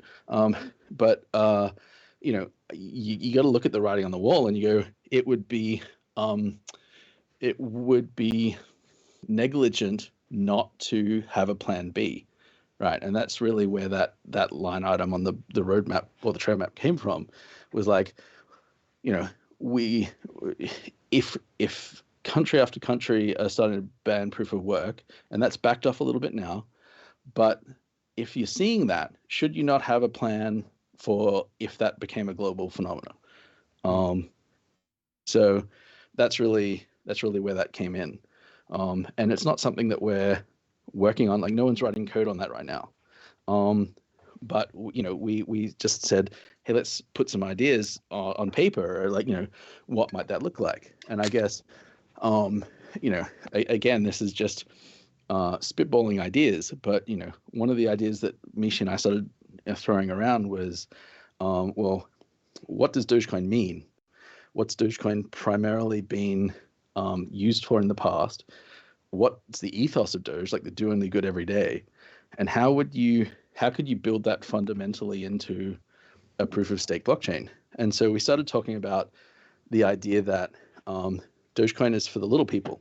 It's not for people with huge bags. I mean, like, whales are more than welcome, right? But we want to. it always has been accessible to people with not much. And so how does that affect proof of stake? Well, if you look at something that is existing proof of stake like Ethereum or whatever, there's like a staking minimum that you need to be able to participate and process blocks. And so people who don't have that much pool in with other people, right? And so you see these off-chain staking pools, and we're like, well, where the block reward goes to that pool, and then it gets divided up amongst the people. And we're like, okay, well, that allows participation from people with not much, currency. So that's cool, right? Like, let's the little people contribute. And then we're like, but there's this do only good every day ethos. And we look at what Dogecoin's been used for. It's been used for a lot of charitable stuff in the past, like Doge for Water and like the Team Seas thing that we did last year or earlier this year, cleaning up the oceans with Mr. Beast and all that kind of stuff. And so we're like, imagine if anyone could just create a pool, right, that was on chain, where maybe it would come up in your wallet. It'd be like, hey, like I can search through all these different pools, and they've all got different settings. And like this one says that if I stake my 50 Doge into this pool, then the block reward, I'll get a percentage of that, but like 10% of it's going to the American Cancer Society. Or, hey, there's one over here where it's going to the Worldwide Fund for Nature, and it's 30% of the return goes to that. And so that's really, that's the genesis of that idea, was something that we called community staking, which was that anyone could come along and say, hey, I'm setting up this pool. The more people who contribute to it, the more that's going to return a yield for those people, but also whatever that charitable cause was. Now, thinking hasn't gone a long way past that, but that was sort of the gist, right? Like, so I don't know, how does that sound? That's a lot in itself. Yeah, it's great. Yeah, I think that's enough, right? The community, the broader community, and I'm talking about like Twitter and Reddit and just the folks that might be listening, is that this is an idea, right? It's an infancy stage, and it's a plan B as of now, and it's flowing with just the trend of the rest of the world, right? Whatever the trend of the utility. Well, I'm not interpreting it so degree. much as following utility, because the Dogecoin utility is already realized, right? And it's especially being realized with these other development applications. But I see it as there may be added utility in some regards, but that utility will stay within that do only good every day ethos. And that, to me, it would be a great, let's say it did pan out to happen. It would be an instant like knockoff to a lot of these tokens that keep popping up under the Doge, quote unquote Doge, I'm doing air quotes myself, Doge umbrella, by just affiliation, because every white paper has what you're describing, and that's like a huge selling point. But then there's all these different stuff that comes with it. Unfortunately, with Dogecoin, you would know what's coming with it, which is kind of nice. So I feel like it would be a pretty safe thing that if we had to head there, at least we have the right minds on the job. Yeah, and like I said, there's the focus right now for us is on Libdogecoin, Gigawallet, Radio Doge, these sorts of projects. But we think having a plan there, and starting to look at that is sensible. So, yeah. As Michi said, you're not going to wake up tomorrow and, hey, here it is. It's like, Yeah. It's kind of cool too, the radio Doge thing, and how you can expand the ecosystem out to, countries that are, highly inflated or maybe aren't as technologically advanced, but give them a resource to trade and exchange goods and services. Is like, I see the big picture of it all, and it's actually incredible. Yeah, can you talk about that? So Michi, obviously you've connected some what is it, HF radio communication with Doge, Starlink. Can you unpack that for those that don't know anything about what Doge radio, Doge being sent over the radio means? Oh, you know what? She had to drop off and she's going to rejoin. So let's come Oh, back. Yeah, I can talk a little bit. Sure. I mean, I can sort of share a little bit, but not the technical details because that's really Michi's area. But I mean, from a product point of view, putting my product hat back on, it's really about the grassroots nature of Dogecoin, and that if you look at why has Dogecoin been successful over a lot of other air quotes again, professional cryptocurrencies. I think people gel with it because it's for the people. It's really this, it's just this grassroots thing where we're trying to do only good every day. And so, well, what does that mean in terms of a currency and an ecosystem around a currency? Another way of looking at it is, well, there's these. I think it's Wikipedia says 3 billion people in the world who are unbanked. They don't have access to banking facilities. And when you start talking to people who are involved in charitable work on the ground in emerging economies and things like that, you've got this really interesting situation where if you don't have access to banking, you don't have access to finance, you start getting ripped off by middlemen all the time, right? So just say you've got, I don't know, you're growing beans and you got beans to sell, but you don't have access to finance. You got people who will come and they'll trade you fuel for your beans, or they'll trade you clothes or something, right? At a terrible rate. And then they'll go and on-sell your things on the fiat market in the city. And you don't get a fair exchange for your goods. And this is where organizations like Oxfam and International and those sorts of things are trying to really promote, I guess, fair trade, which is probably a word that you've seen around. Radio Doge is about how can we use this technology to bring this new cryptocurrency, this new decentralized currency to the margins, to people who have traditionally been unbanked, to places where there's no internet yet. And it was just, I guess, I don't know whether Michi's back yet, so she can start talking about the technical side of it, but it was that marriage of a decentralized blockchain with the reach of Starlink, and then furthering that and making that cheap via high frequency radio, that we can get that into villages, that we can get it into places where people traditionally don't have access to financial instruments to make their lives better. It's impressive. And it is. It's impressive to be thinking about it at a global scale, in a rural scale at the same time.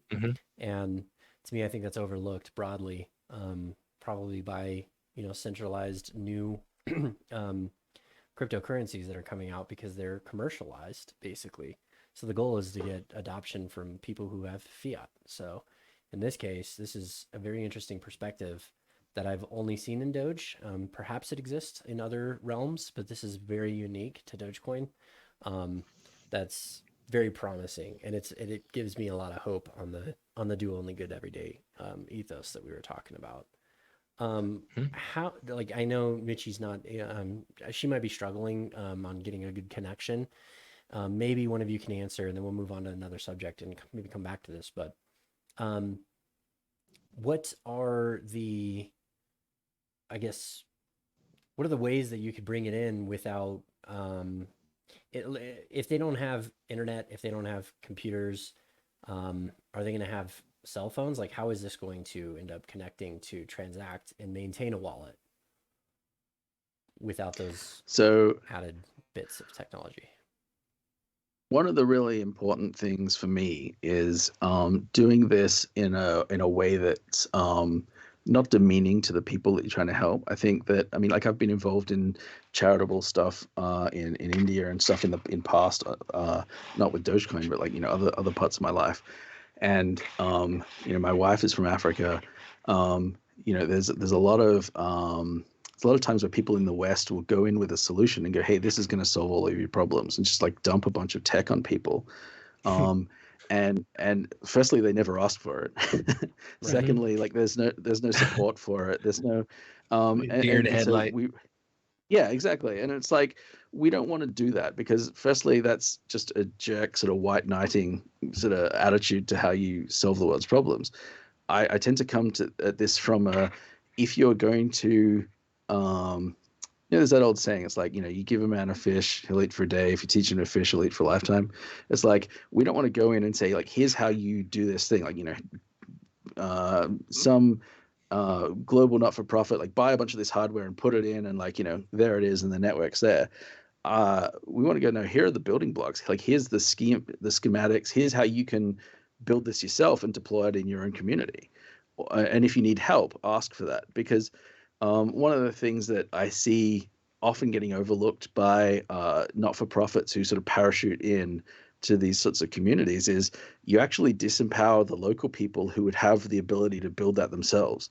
Because, I mean, someone might be able to go, hey, I'm in, I don't know, I don't want to even pick a country because that's offensive. Like, but I'm in some emerging economy, and hey, I've got some tech knowledge. I've learned to program. Maybe I could start a business by providing, this to my community or something like that. Or, like, how do you provide the tools so that that person can go and do that?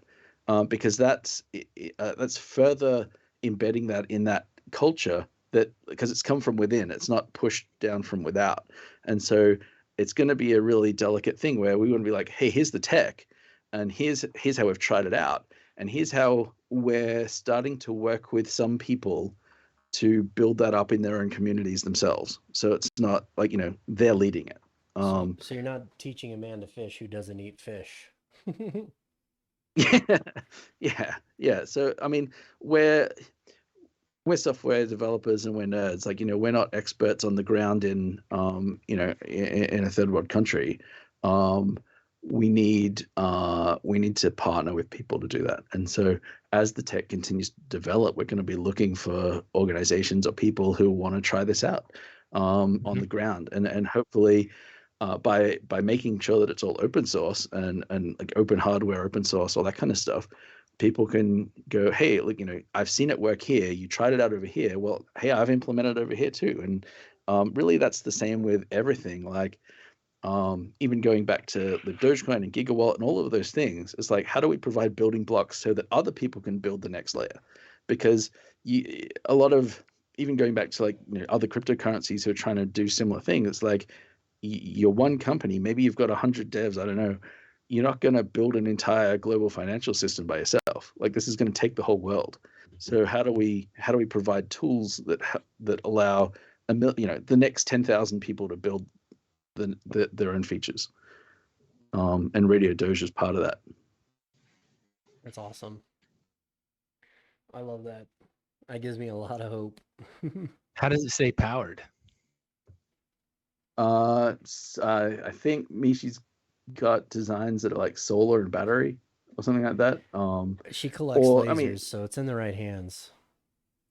Yeah, she does stuff that I don't understand. It's I listened to the first broadcast. So she was broadcasting a Dogecoin transaction like 400 miles across like the Colorado mountains or something like that. And she was like, okay, you gotta get on. We were on Discord or something, and she's like, you gotta listen to this. And I hear all these like squee and like boops and stuff like that. And she's like, that's a Dogecoin transaction. It's like, cool. I just like thumbs up. Like, that's amazing. I don't know what any of this means, but awesome. She's much smarter than I am. Oh, that's awesome. Okay, so let's see if we can cover just a couple more questions here, and then I want to move into community Q&A and announce our prize. Meme of the week. Yeah. So Meme of the week. Go ahead. So sorry. No, I was just saying, yeah, man, we can't forget about the meme of the week. Can't forget about the meme of the week. Inevitable, you've unlocked a lot of cool things. I think people are very excited about, the NFT potential with Doge Seeds was starting to come out with an application. We're seeing hints of that on Doge Tip. We're seeing Ironicpay. Can you talk to us about those if you're still awake? Oh yeah, sure. So about the Doge Seeds, we still are trying to figure out how to make a universal protocol to help all, not just Doge seeds, but all the projects around NFTs that are trying to implement NFTs on the Dogecoin blockchain, or that already implemented those NFTs on the Dogecoin blockchain. So it will happen. We just need a little more time to think about it, the best way to show to the community.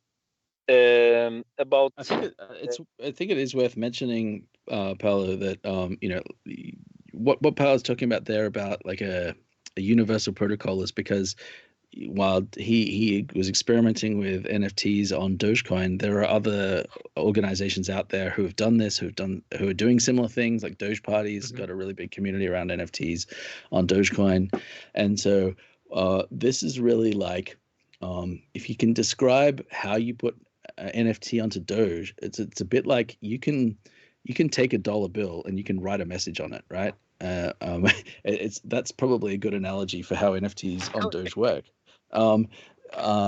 Fundamentally we're a currency, but people have gone, hey, you can hide a message in here, and that could point at an image or something like that. And so you've got these different implementations that have come up. And one of the things that we've been doing just recently is talking with Doge Party, talking with Paolo, talking with a few different people, and saying, how about we get everyone together, and if we can come up with some sort of like common way of doing this, then everything is interoperable, because we don't want to end up with like, oh well, if you mint an NFT on Doge Party, you can't see it on Doge Seeds, or like, because there's two different systems. Right? It creates the tribalism.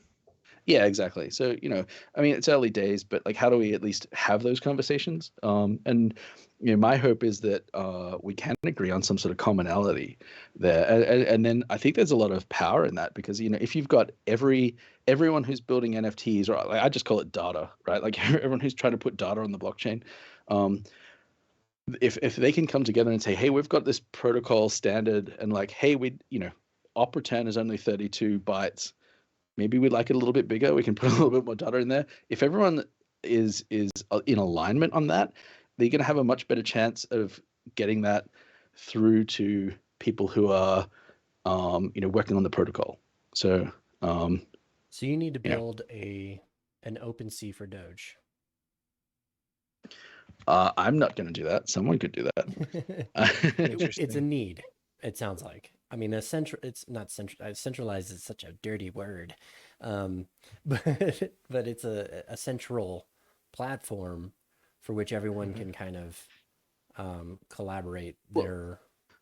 Well, Doge Party sort of already has tried to do that, and I think the thing is, if you can get everyone aligned around the protocol that you use to put data onto Dogecoin, then they all become interoperable. And so the beauty of that is there could be 5 OpenSeas for Dogecoin, to use that analogy. Right. And if you buy on one, you can sell it on another, or whatever, I mean, my interest in NFTs is probably not so much, hey, like, let's make millions of dollars trying to sell gifts. I look at it as like, hey, cool, you could have community awards, which aren't really worth anything other than kudos. But like, there's one of them, and like, this gets handed out based on some sort of DAO, or, like that sort of stuff is more interesting to me, because it's around not so much trying to make a mint off, I probably shouldn't offend anyone. It's okay. JPEGs. Oh, well, you've offended the PNG crowd, but that's okay. So you're saying you basically want to do this to make it interchangeable or whatever. You basically want to eliminate like the wrapper piece to this, right? The tokenization, right? To a degree, am I right? Or am I like misinterpreting that? I don't have strong opinions. Other than to say that the people who are opinionated about NFTs on Dogecoin should get together and collaborate rather than work independently. That's so if my input into this space is, hey everyone, why can't you work together rather than work apart? And I think we'll go a lot further. But I think Michi's just got back, so Trying to be. Hey, welcome back. I thought you fell asleep. Oh, and now she's in the car, so this is gonna be fun. Okay. Um, I'm in the car. that's okay. Let's talk about Ironicpay. What is that? So Ironicpay is just a silly thing that I built to be able to anyone sell any product or services directly on any in this case in Twitter, on Twitter social media. What it does, it creates a special tweet, all organized more or less, of course. And if you are connected to the So Doge tip or My Doge tip, the person that wants to buy your things can pay immediately with the link provided on the tweet generated by the Ironicpay.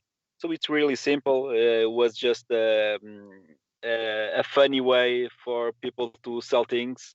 I know that some stores, real stores, are using it because they tag me, and it works. The funny thing, it works, and it's fun, and have to be improved, of course. There are some feedback from other ships that DM me with some thoughts, and maybe I will improve it and simplify the process. But it's just a silly thing to anyone to sell anything directly on Twitter. So it started as a joke. Is it going Yeah, to bleed over into this Doge seeds, or yeah, we don't have to call it Doge seeds, but it's just the NFT applications? Do we see you crossover? can technically you can sell NFTs there. You can, Right. for example, if you have NFT on OpenSea, you can use Ironicpay to accept a payment. The only problem is you have to manually transfer the NFT to the Ethereum wallet of the owner. Right. But you could sell it and pay for the gas and exchange it that way. Yeah. Very interesting. Very. I could see the potential crossover with the OP return functionality in terms of treating it like a contract, right? And Gigawallet, even if you wanted to have a Twitter based operation and you're selling things and invoicing and sending all of that information, it's all housed on the blockchain through a single protocol. So I could see all this stuff overlapping together for a pretty picture. Mm-hmm. Yeah, maybe. Maybe just planting the seed. That's why it's called Doge You got Tx. TJ. Yeah. TJ out hand picking them. Like he's finding the right talent. He's grabbing the right people. It's scaling. It's scaling nice. Like, you know what I mean? Yeah, it is. It's scaling. It really is if you think about it like that. Yeah. Okay, so one last topic, and then I want to move on to Q&A. Tim, can you tell us about Hackathon? You're organizing one. Yeah, absolutely. We are in the process of, we want to make an announcement at the end of the month. It actually is logistically pretty huge organizing a hackathon. You got to get sponsors, you got to get prizes, you got to get a venue organized and different things like that. So we're aiming to announce this at the end of the month. But in the month of November, we're going to have a Dogecoin hackathon. And it's really based around promoting all these new things that we've been building, Libdogecoin, Gigawallet, but even like the core APIs as well, or anything that allows you to integrate Dogecoin. We want to see people create new things. Maybe it's something crazy like Inevitable we're working on, or maybe it's you build your OpenSea platform, or you build a Stripe sort of payment gateway, or who knows? Like, I don't know what it is. But we just want to encourage people to use these tools that we've been building. And so we're looking at running a hackathon. It's going to be a week-long thing. You can enter as an individual, enter as a team, and there'll be some prizes. So hopefully that'll, hopefully we'll see a whole bunch of new people come in using a lot of these wrappers for LibDoge. Like Chromatics built a Pearl one. there's JavaScript, there's iOS, Android, all these kinds of things.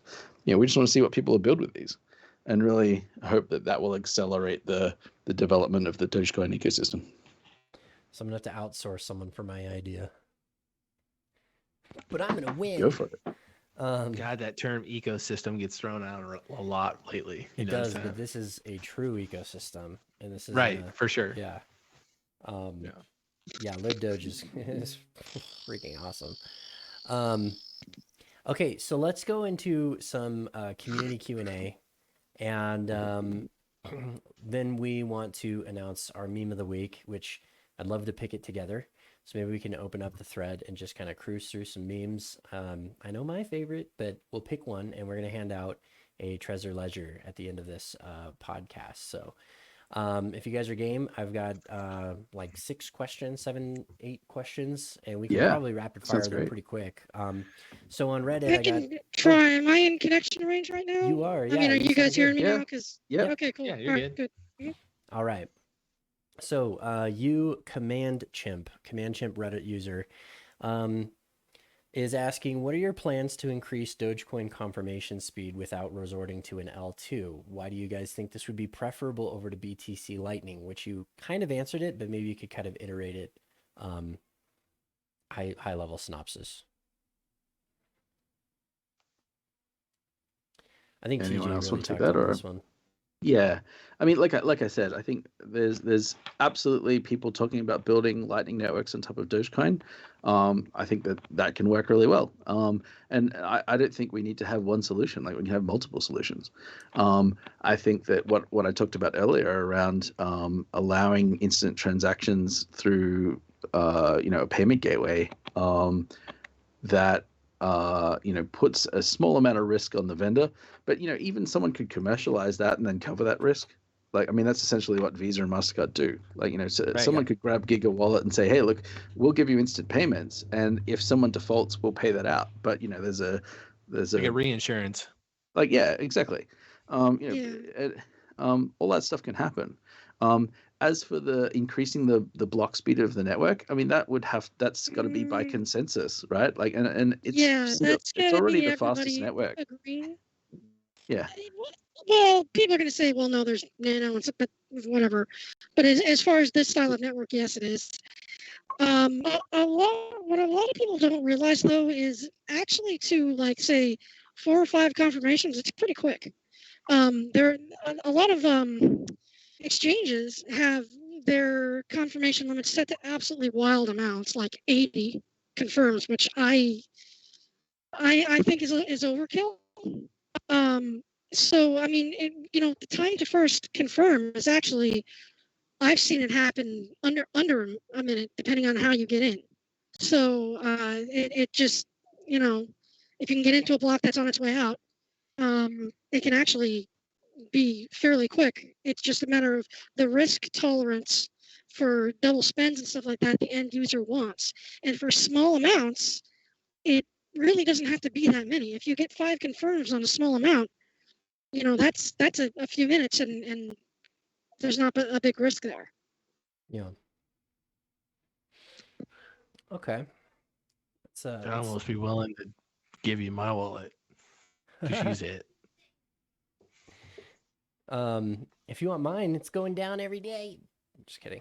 Okay, so you _, Jesus _informant wanted to know. I'm wondering why no one uses this one. I was struggling understanding the question, to be honest. I'm wondering why no one uses 0 confirmation transactions when RBF is disabled. If the transaction isn't big and the speed matters, this is a really good solution, in my honest opinion. Does that make sense? Isn't that what we just were talking about? Was it? Well, yeah, it kind of is. RBF is replaced by fee, where you can resend a transaction to change the amount on it, and it is basically a double spend where only one wins. So, and that's actually sort of what I meant when I've seen things arrive in under a minute. Is the transaction arrives, but it hasn't been confirmed through validators yet. There is a way to do that, and I believe right now RBF is disabled. I have to. I think there's been some talk about enabling RBF though. Like there's advantages to having that capability, but then I believe you would have to wait for at least a confirm for it to go through. I know who Informant is. He's on the Reddit Dogecoin Devs. He's a moderator there actually. So I'll talk to him a little bit about that maybe afterwards. So I'm just not clear if he's saying that because RBF is disabled right now, we could do zero confirmation transactions safely, or if RBF was disabled for a given transaction, if a zero confirmation transaction would be okay for a small amount. Either way, I do think that at least a single confirmation transaction would be safe for small amounts. Okay. How about this? I'll DM you that reply, and you can see. Yeah. Yeah, that, and then when you come back to it, maybe you can take some time to just reply to an old reply on a thread. Okay. You regular quality sound on Reddit is wanting to know the benefits between 1.21 versus 1.14, and also is 1.14.7, is that the last update for 1.14? I don't think we've decided that any decimal release is going to be the last. 1.21 is getting more work done on it. The majority of 1.21 are changes that where Bitcoin has had vulnerability updates, and we are catching up to Bitcoin on those. None of them, from what I can tell, are showstoppers. Am I still working? Oh, you're good. Oh, okay. Okay, yeah, because I'm driving through a canyon here. I don't know what's going to happen.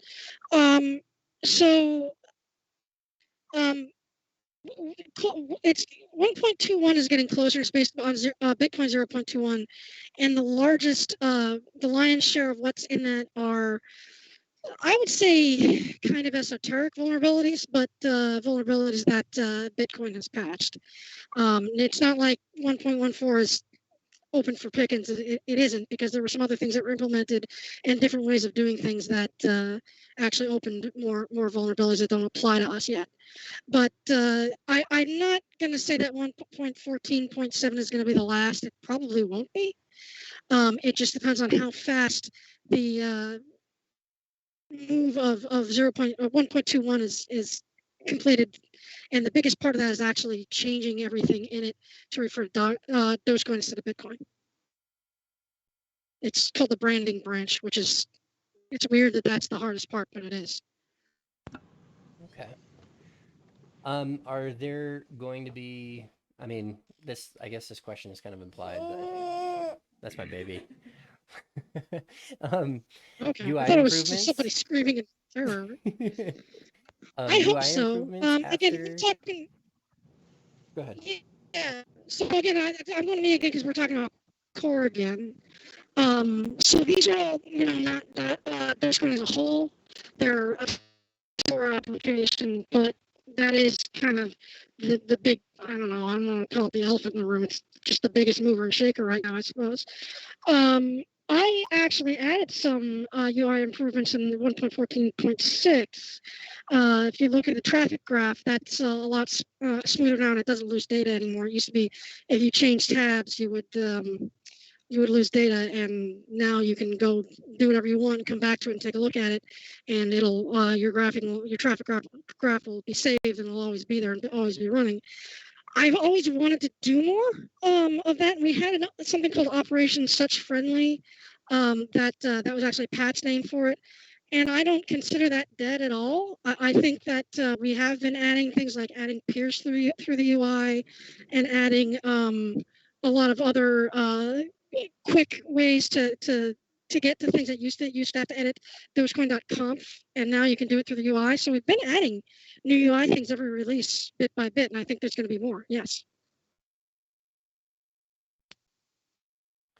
Awesome.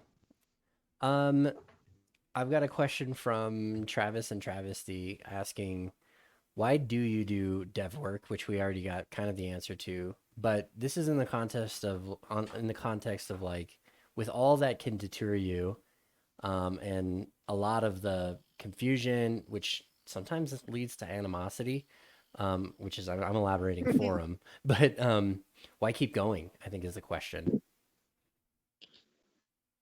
I got a don't wanna two-part. Can we add to monopolize this? things. Sure. Can we add to Yeah. that? Yeah. Pixel Rick kind of had a good question that leads kind of into this. It makes it a two-part question. Just how many times have you thought about just walking away from just Doge Twitter in general? And Me personally, more than once. Again, I don't want to monopolize this. I have a lot to say on this because 2021 was absolute hell. But I want to let Paulo and Tim talk, because I know Tim has had some rough times recently too. It's very hard to get up in the morning and look on Twitter and see people who honestly don't do a whole lot of work in the development sphere, with very big opinions that are based on things that are completely fabricated. People telling you what you're doing and why, what your motivations are, and the idea that there's all these kind of shady things going on behind the curtain, which are news to you. I mean, like, a lot of these things that I say, I'm like, really? I didn't know that, and I'm in the middle of it. And they can get pretty nasty. And there have definitely been times where I've been silent on Twitter, and I've said to myself, this abuse isn't worth it. But, people say I complain a lot on Twitter, so maybe that's true too. So Don't we all? they say a lot of stuff about me too, Michi. It's all right. I Well, only I got mean, 500 followers. yeah, People have left. I mean, I don't want to downplay that. Like Ross left, and I, a large part of that is these issues that we're talking about. So, I mean, not all of it, but yeah, like the drama really does get tiring, and you see a bunch of people who are trying to do the right thing and getting constantly slammed for it, and eventually people do just walk away.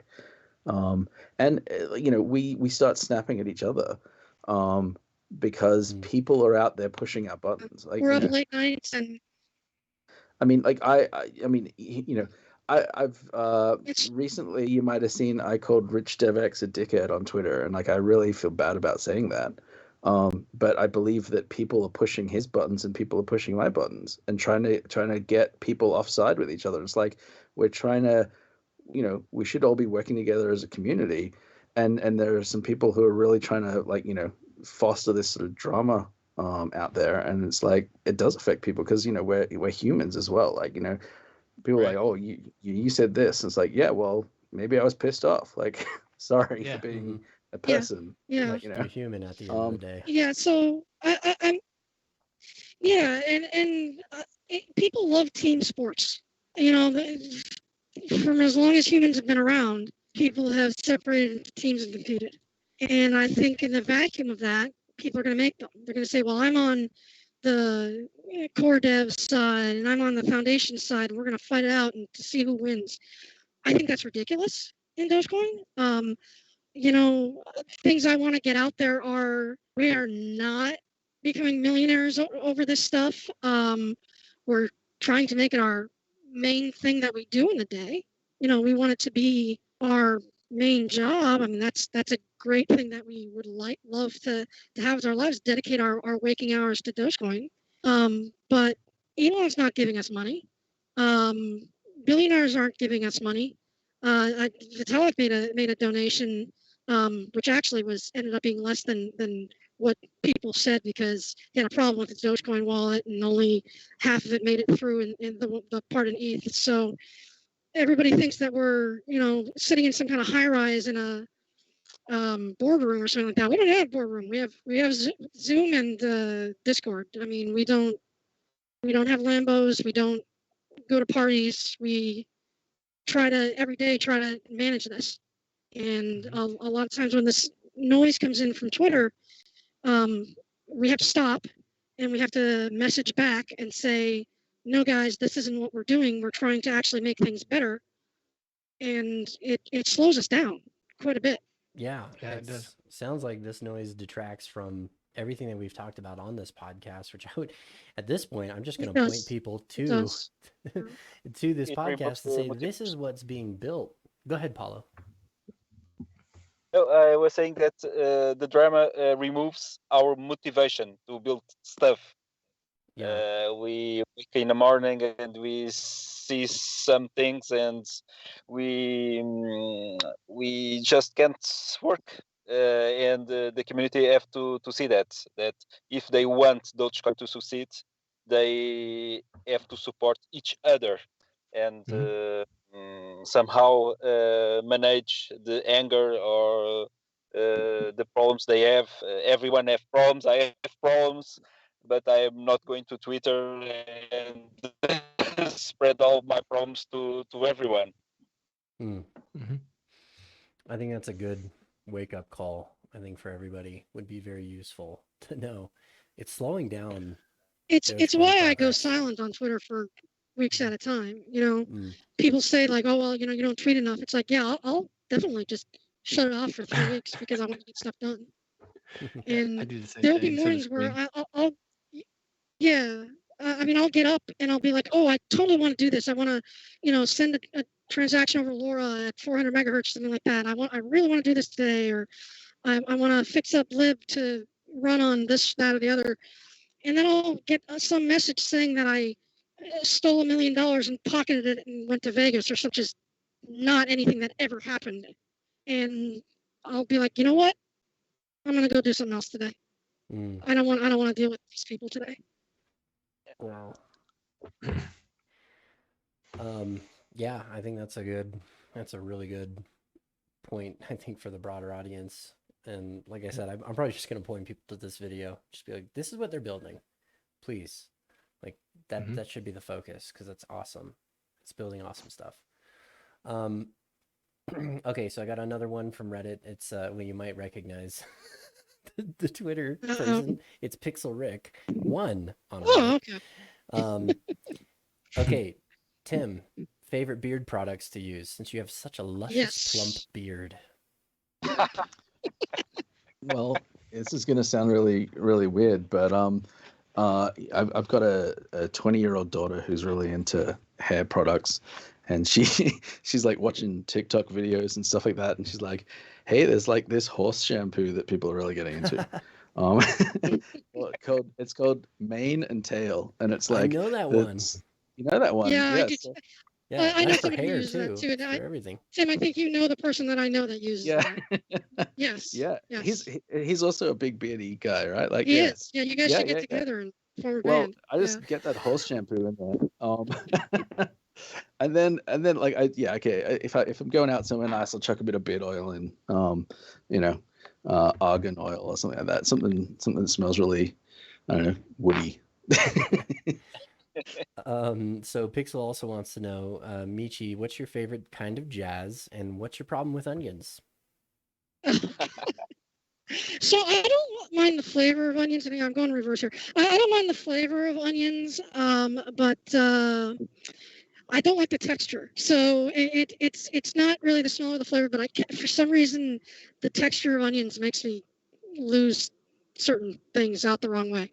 So yeah, I get a little bit sick when I eat onions. So that's my problem with onions. But I can celebrate the onion remotely. I can celebrate it vicariously through all of the onion lovers in the community, and I can at least be an onion booster without being an onion eater. So I try to support onions. Jazz, I kind of like the older stuff. I don't like smooth jazz. I don't like kind of modern.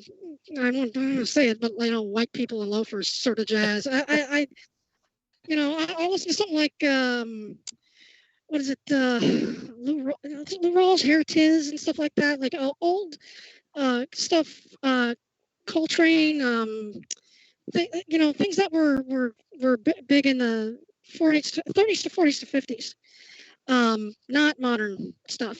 So okay. I'm a big audio person too. So awesome. Rick and I can talk about that. Okay, so this is a 3-part question for Inevitable with Pixel as well. Will you be his dad? okay, if he wants to be my son, no problem. I adopt him. Okay. The cheems on your shoulder in this podcast is officially dubbed Pixel Rick. At Fierce Skit wants to know, Can you adopt him on the blockchain though? Like, is that like an Technically- NFT thing? I think so. Julia was talking about doing a wedding license, a marriage license. So, I mean, if we can do that, we could certainly do an adoption license. Shout out to Sphere Skit too, by the way. Yeah. I think he's working on like a mobile node. Like I think that's like some project he's working on. Wow, I want to connect that's with cool. him on that if you haven't. Well, his question is when mobile nodes. So, That's funny. That was my question, and then Jimmy deleted it off the thing. I didn't delete it. Just I want moved to throw it. I saw it. I saw it on the Google Sheets go away in real time. I mean, mobile nodes can happen now. I don't want to get, is that what you're talking about? I mean, Yeah, mobile nodes. yeah. So you can do that now by setting up core in a certain way so that it, say, doesn't have a GUI and runs with a prune chain and stuff like that. It's possible. It depends on what your carrier allows through. You need your port 225566. 25566. But Lib should allow that soon-ish when we get some degree of databasing working. Maybe 0.2. But it should be more possible soon. But it is possible now. Very cool. Did you saw the video today from the drone? Yeah. That's a mobile node. Yep. Well, you're shadow banned, so no. That's right. Polo's such a risk. Such an something, I don't know. inflammatory figure. Yes. a little Raising hairs impulsive. left and right Sorry with his about- "please be kind to each other" kind of tweets. Taking his kids out and have fun with their friends. Like I Smiling honestly and thought stuff you in had your 10 pictures. kids. That's how I pictured you. It's just a guy that had 10 kids. I Okay. cannot handle Super that. dad. Okay, so let's wrap this up. You guys have been so gracious with your time hanging out with us for so long, and it's been absolutely amazing, super informative. I don't think I've gotten as much information in one brainception sitting than now. So well done covering all of those. I want to see if King Satoshi, if you are able to open up on Skype and screen share and just pull I up am. the I'm ready. thread. And we're going to look at these together. If you guys are on Skype, you should be able to see the screen share. We held a contest, and Yep. we're going to give away a Trezor Hardware Wallet. And we want you three to pick the winner. So we're just going to scroll through some of these and giggle at the Not Your Keys, Not Your Crypto contest. So the goal was use your puppets, make a meme, illustrating just that. And it's also a shout out to Misha Bohr, who I also simp after, who's a big get your money off of exchanges and hold them yourself. It's your money. Misha's a legend. And a beard Yes. and a beard owner, I believe. Yeah. Well, now Yeah. he knows what to use, horse and mane. Yeah. So let's scroll down and let's take a peek at these. Yeah. Hold on. Sorry, I had a Bluetooth connection issue there. Okay. So here's obviously the meme. Here's the heads from the puppet. You got a little extra one there, Inevitable. I love that thing. It's actually worked really good on some of my memes. So I love having it. There's mine. That was my intro one. Nice. It's not eligible, but right here, Rach. I think this was like the crowd favorite initially. Let's go for that. Having Misha's hand in places. Okay. It's the So memeable. yes. Places. Baby I'll go finger, for it. I'm baby a risk finger. taker. Yeah, Yeah. that's me. Okay. Let's Get see. off. So there's there. Rach. There's Rach. Shout out I to think Rach. here's Kevrad. Kevrad's the guy that makes all the flags. He just made the Unibot flags. Exchange your attitude. Exchange your- Don't make us That's ask twice. boss mode. I like that. She looks pretty intense. She looks like she's gonna whip out a weapon. Well, you never know. Let's see here. Doge RB Moonops was actually, he helped us a lot. He ran the Doge Broadcast Network. Which one was that, Queen? Do you remember which one? Which show did he do? Doge. That was No. no, that was Doge Family Feud. Family Feud, yeah. Yeah. He ran the Family Feud for us, and he was freaking amazing. But here's his. I love this one. Pot-bellied portfolios. Yeah, this is good. Oh, wow. Here's another one of his. I think one of them has video. It's a good mess of PNGs. This is what it would be like if I had to drive from Vegas, because me and Queen are moving to Vegas here in about 2 weeks from today, actually. So if I got a Tesla and I had to drive back to Nebraska, this is what I'd picture my life before and after. Before, when I got there and when I left, this is what my life. That's exactly what it is. Yeah. Tesla. It's exactly like that. No. This one has a little sound. I don't know if you guys can hear it. Let me turn it up. I don't think you guys can hear this. I can hear it. I don't know what the hell's going on, but I can hear it. Oh, there's bass. This is from Kingsman, right? Yeah, that's some pretty hardcore parkour right there. Everybody's hardcore parkour right now. Not me. I just fall off things. And we need video proof of that. I'm not going to rub that in. Yeah. I think that's all the entries. I mean, we didn't get a lot of entries, which was actually surprising. Yeah, but that boosts your chances, doesn't it? So it does. All right, so let's do a vote here. Michi, which one's your favorite? I'm gonna go with the Misha hands. Misha hands. All right, Tim. Yeah, I was gonna go with that one. Okay. Yeah, you can. Well, okay. Misha hands 2 out of 3. Yeah. Well, yes. Misha hands. 4 fingers. Misha hands. Okay. It sounds like it's pretty unanimous. Mm-hmm. I want to auction off that middle finger though. Like, who deserves that? Yeah, you know, spot? it could be an NFT. CZ? Sorry. Stop. That's all right. Did MetaRage just win her first contest, like ever? She won her first contest, and she's getting a Trezor Hardware Wallet, and I'm glad it's in the U.S. for shipping purposes. So this is great. So yeah, congratulations, MetaRage. She's been an awesome fan since day one, super supportive. She's been great with asking questions and being involved, and she's just a great person in general. But yeah, let's DM. We're gonna DM her. We're gonna get the details, and then we'll get it sent out. And yeah, this will be our meme of the week. Congratulations, that's awesome.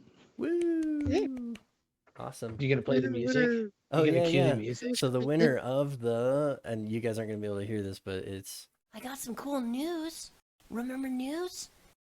It's back in meme form. Meme of the week.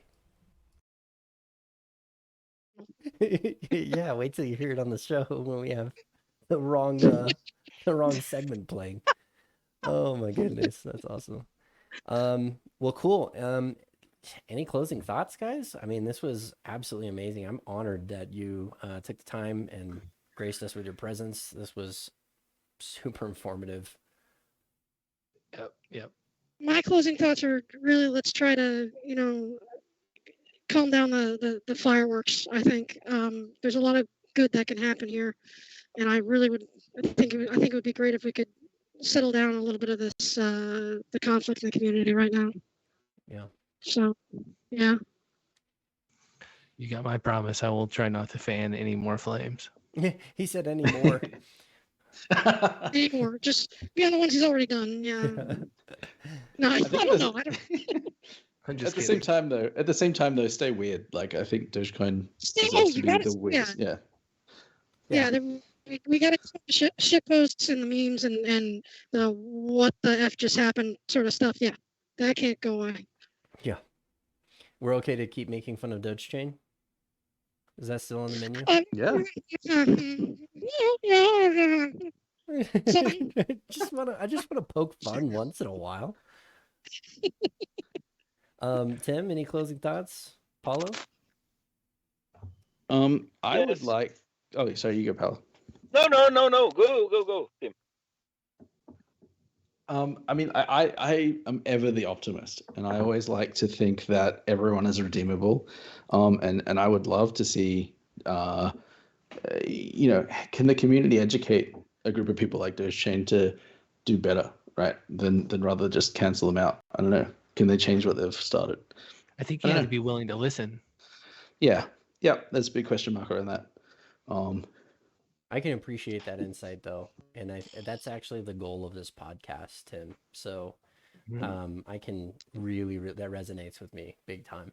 I like asking questions and trying to keep the implications on the side. And it's, I just want to ask a genuine question. So now I get to do that on a Yeah, show. that's awesome. Paulo. Yes. One thing that I want to add is Michi, Blueser, and all the devs around the Libdogecoin, it opened a big Pandora's box to all the developers. So Well, that could be a negative. great shout out. Oh no. No, I'm Pandora's not. box was I'm full of not. wonderful things. Yes. Nothing bad at all. Depends on the perspective. And what I want to say is, I'm not a good developer, but with Libdogecoin, in 5 minutes I could do one thing. And if I can do one thing, I cannot imagine with another developer, good developer, can do with Libdogecoin. So they have to give it a try and show what they can do with it. You Awesome. said you're not a Remember, good if Paolo can developer. dev, so can you. I was going to say, you say you're not a good developer, but I'd say you're a good person, and that counts more. And also, you are a good developer, so Yeah, it shut up. does. Shut up. Agreed. Yeah, well, I think we're all excited to see what happens with this hackathon. So please keep us posted. Don't get shadow banned. I'll be following. And looking forward to seeing that, and maybe we'll take a peek into it on the podcast once in a while to see how it's doing. But yeah, awesome having you guys here. Yeah.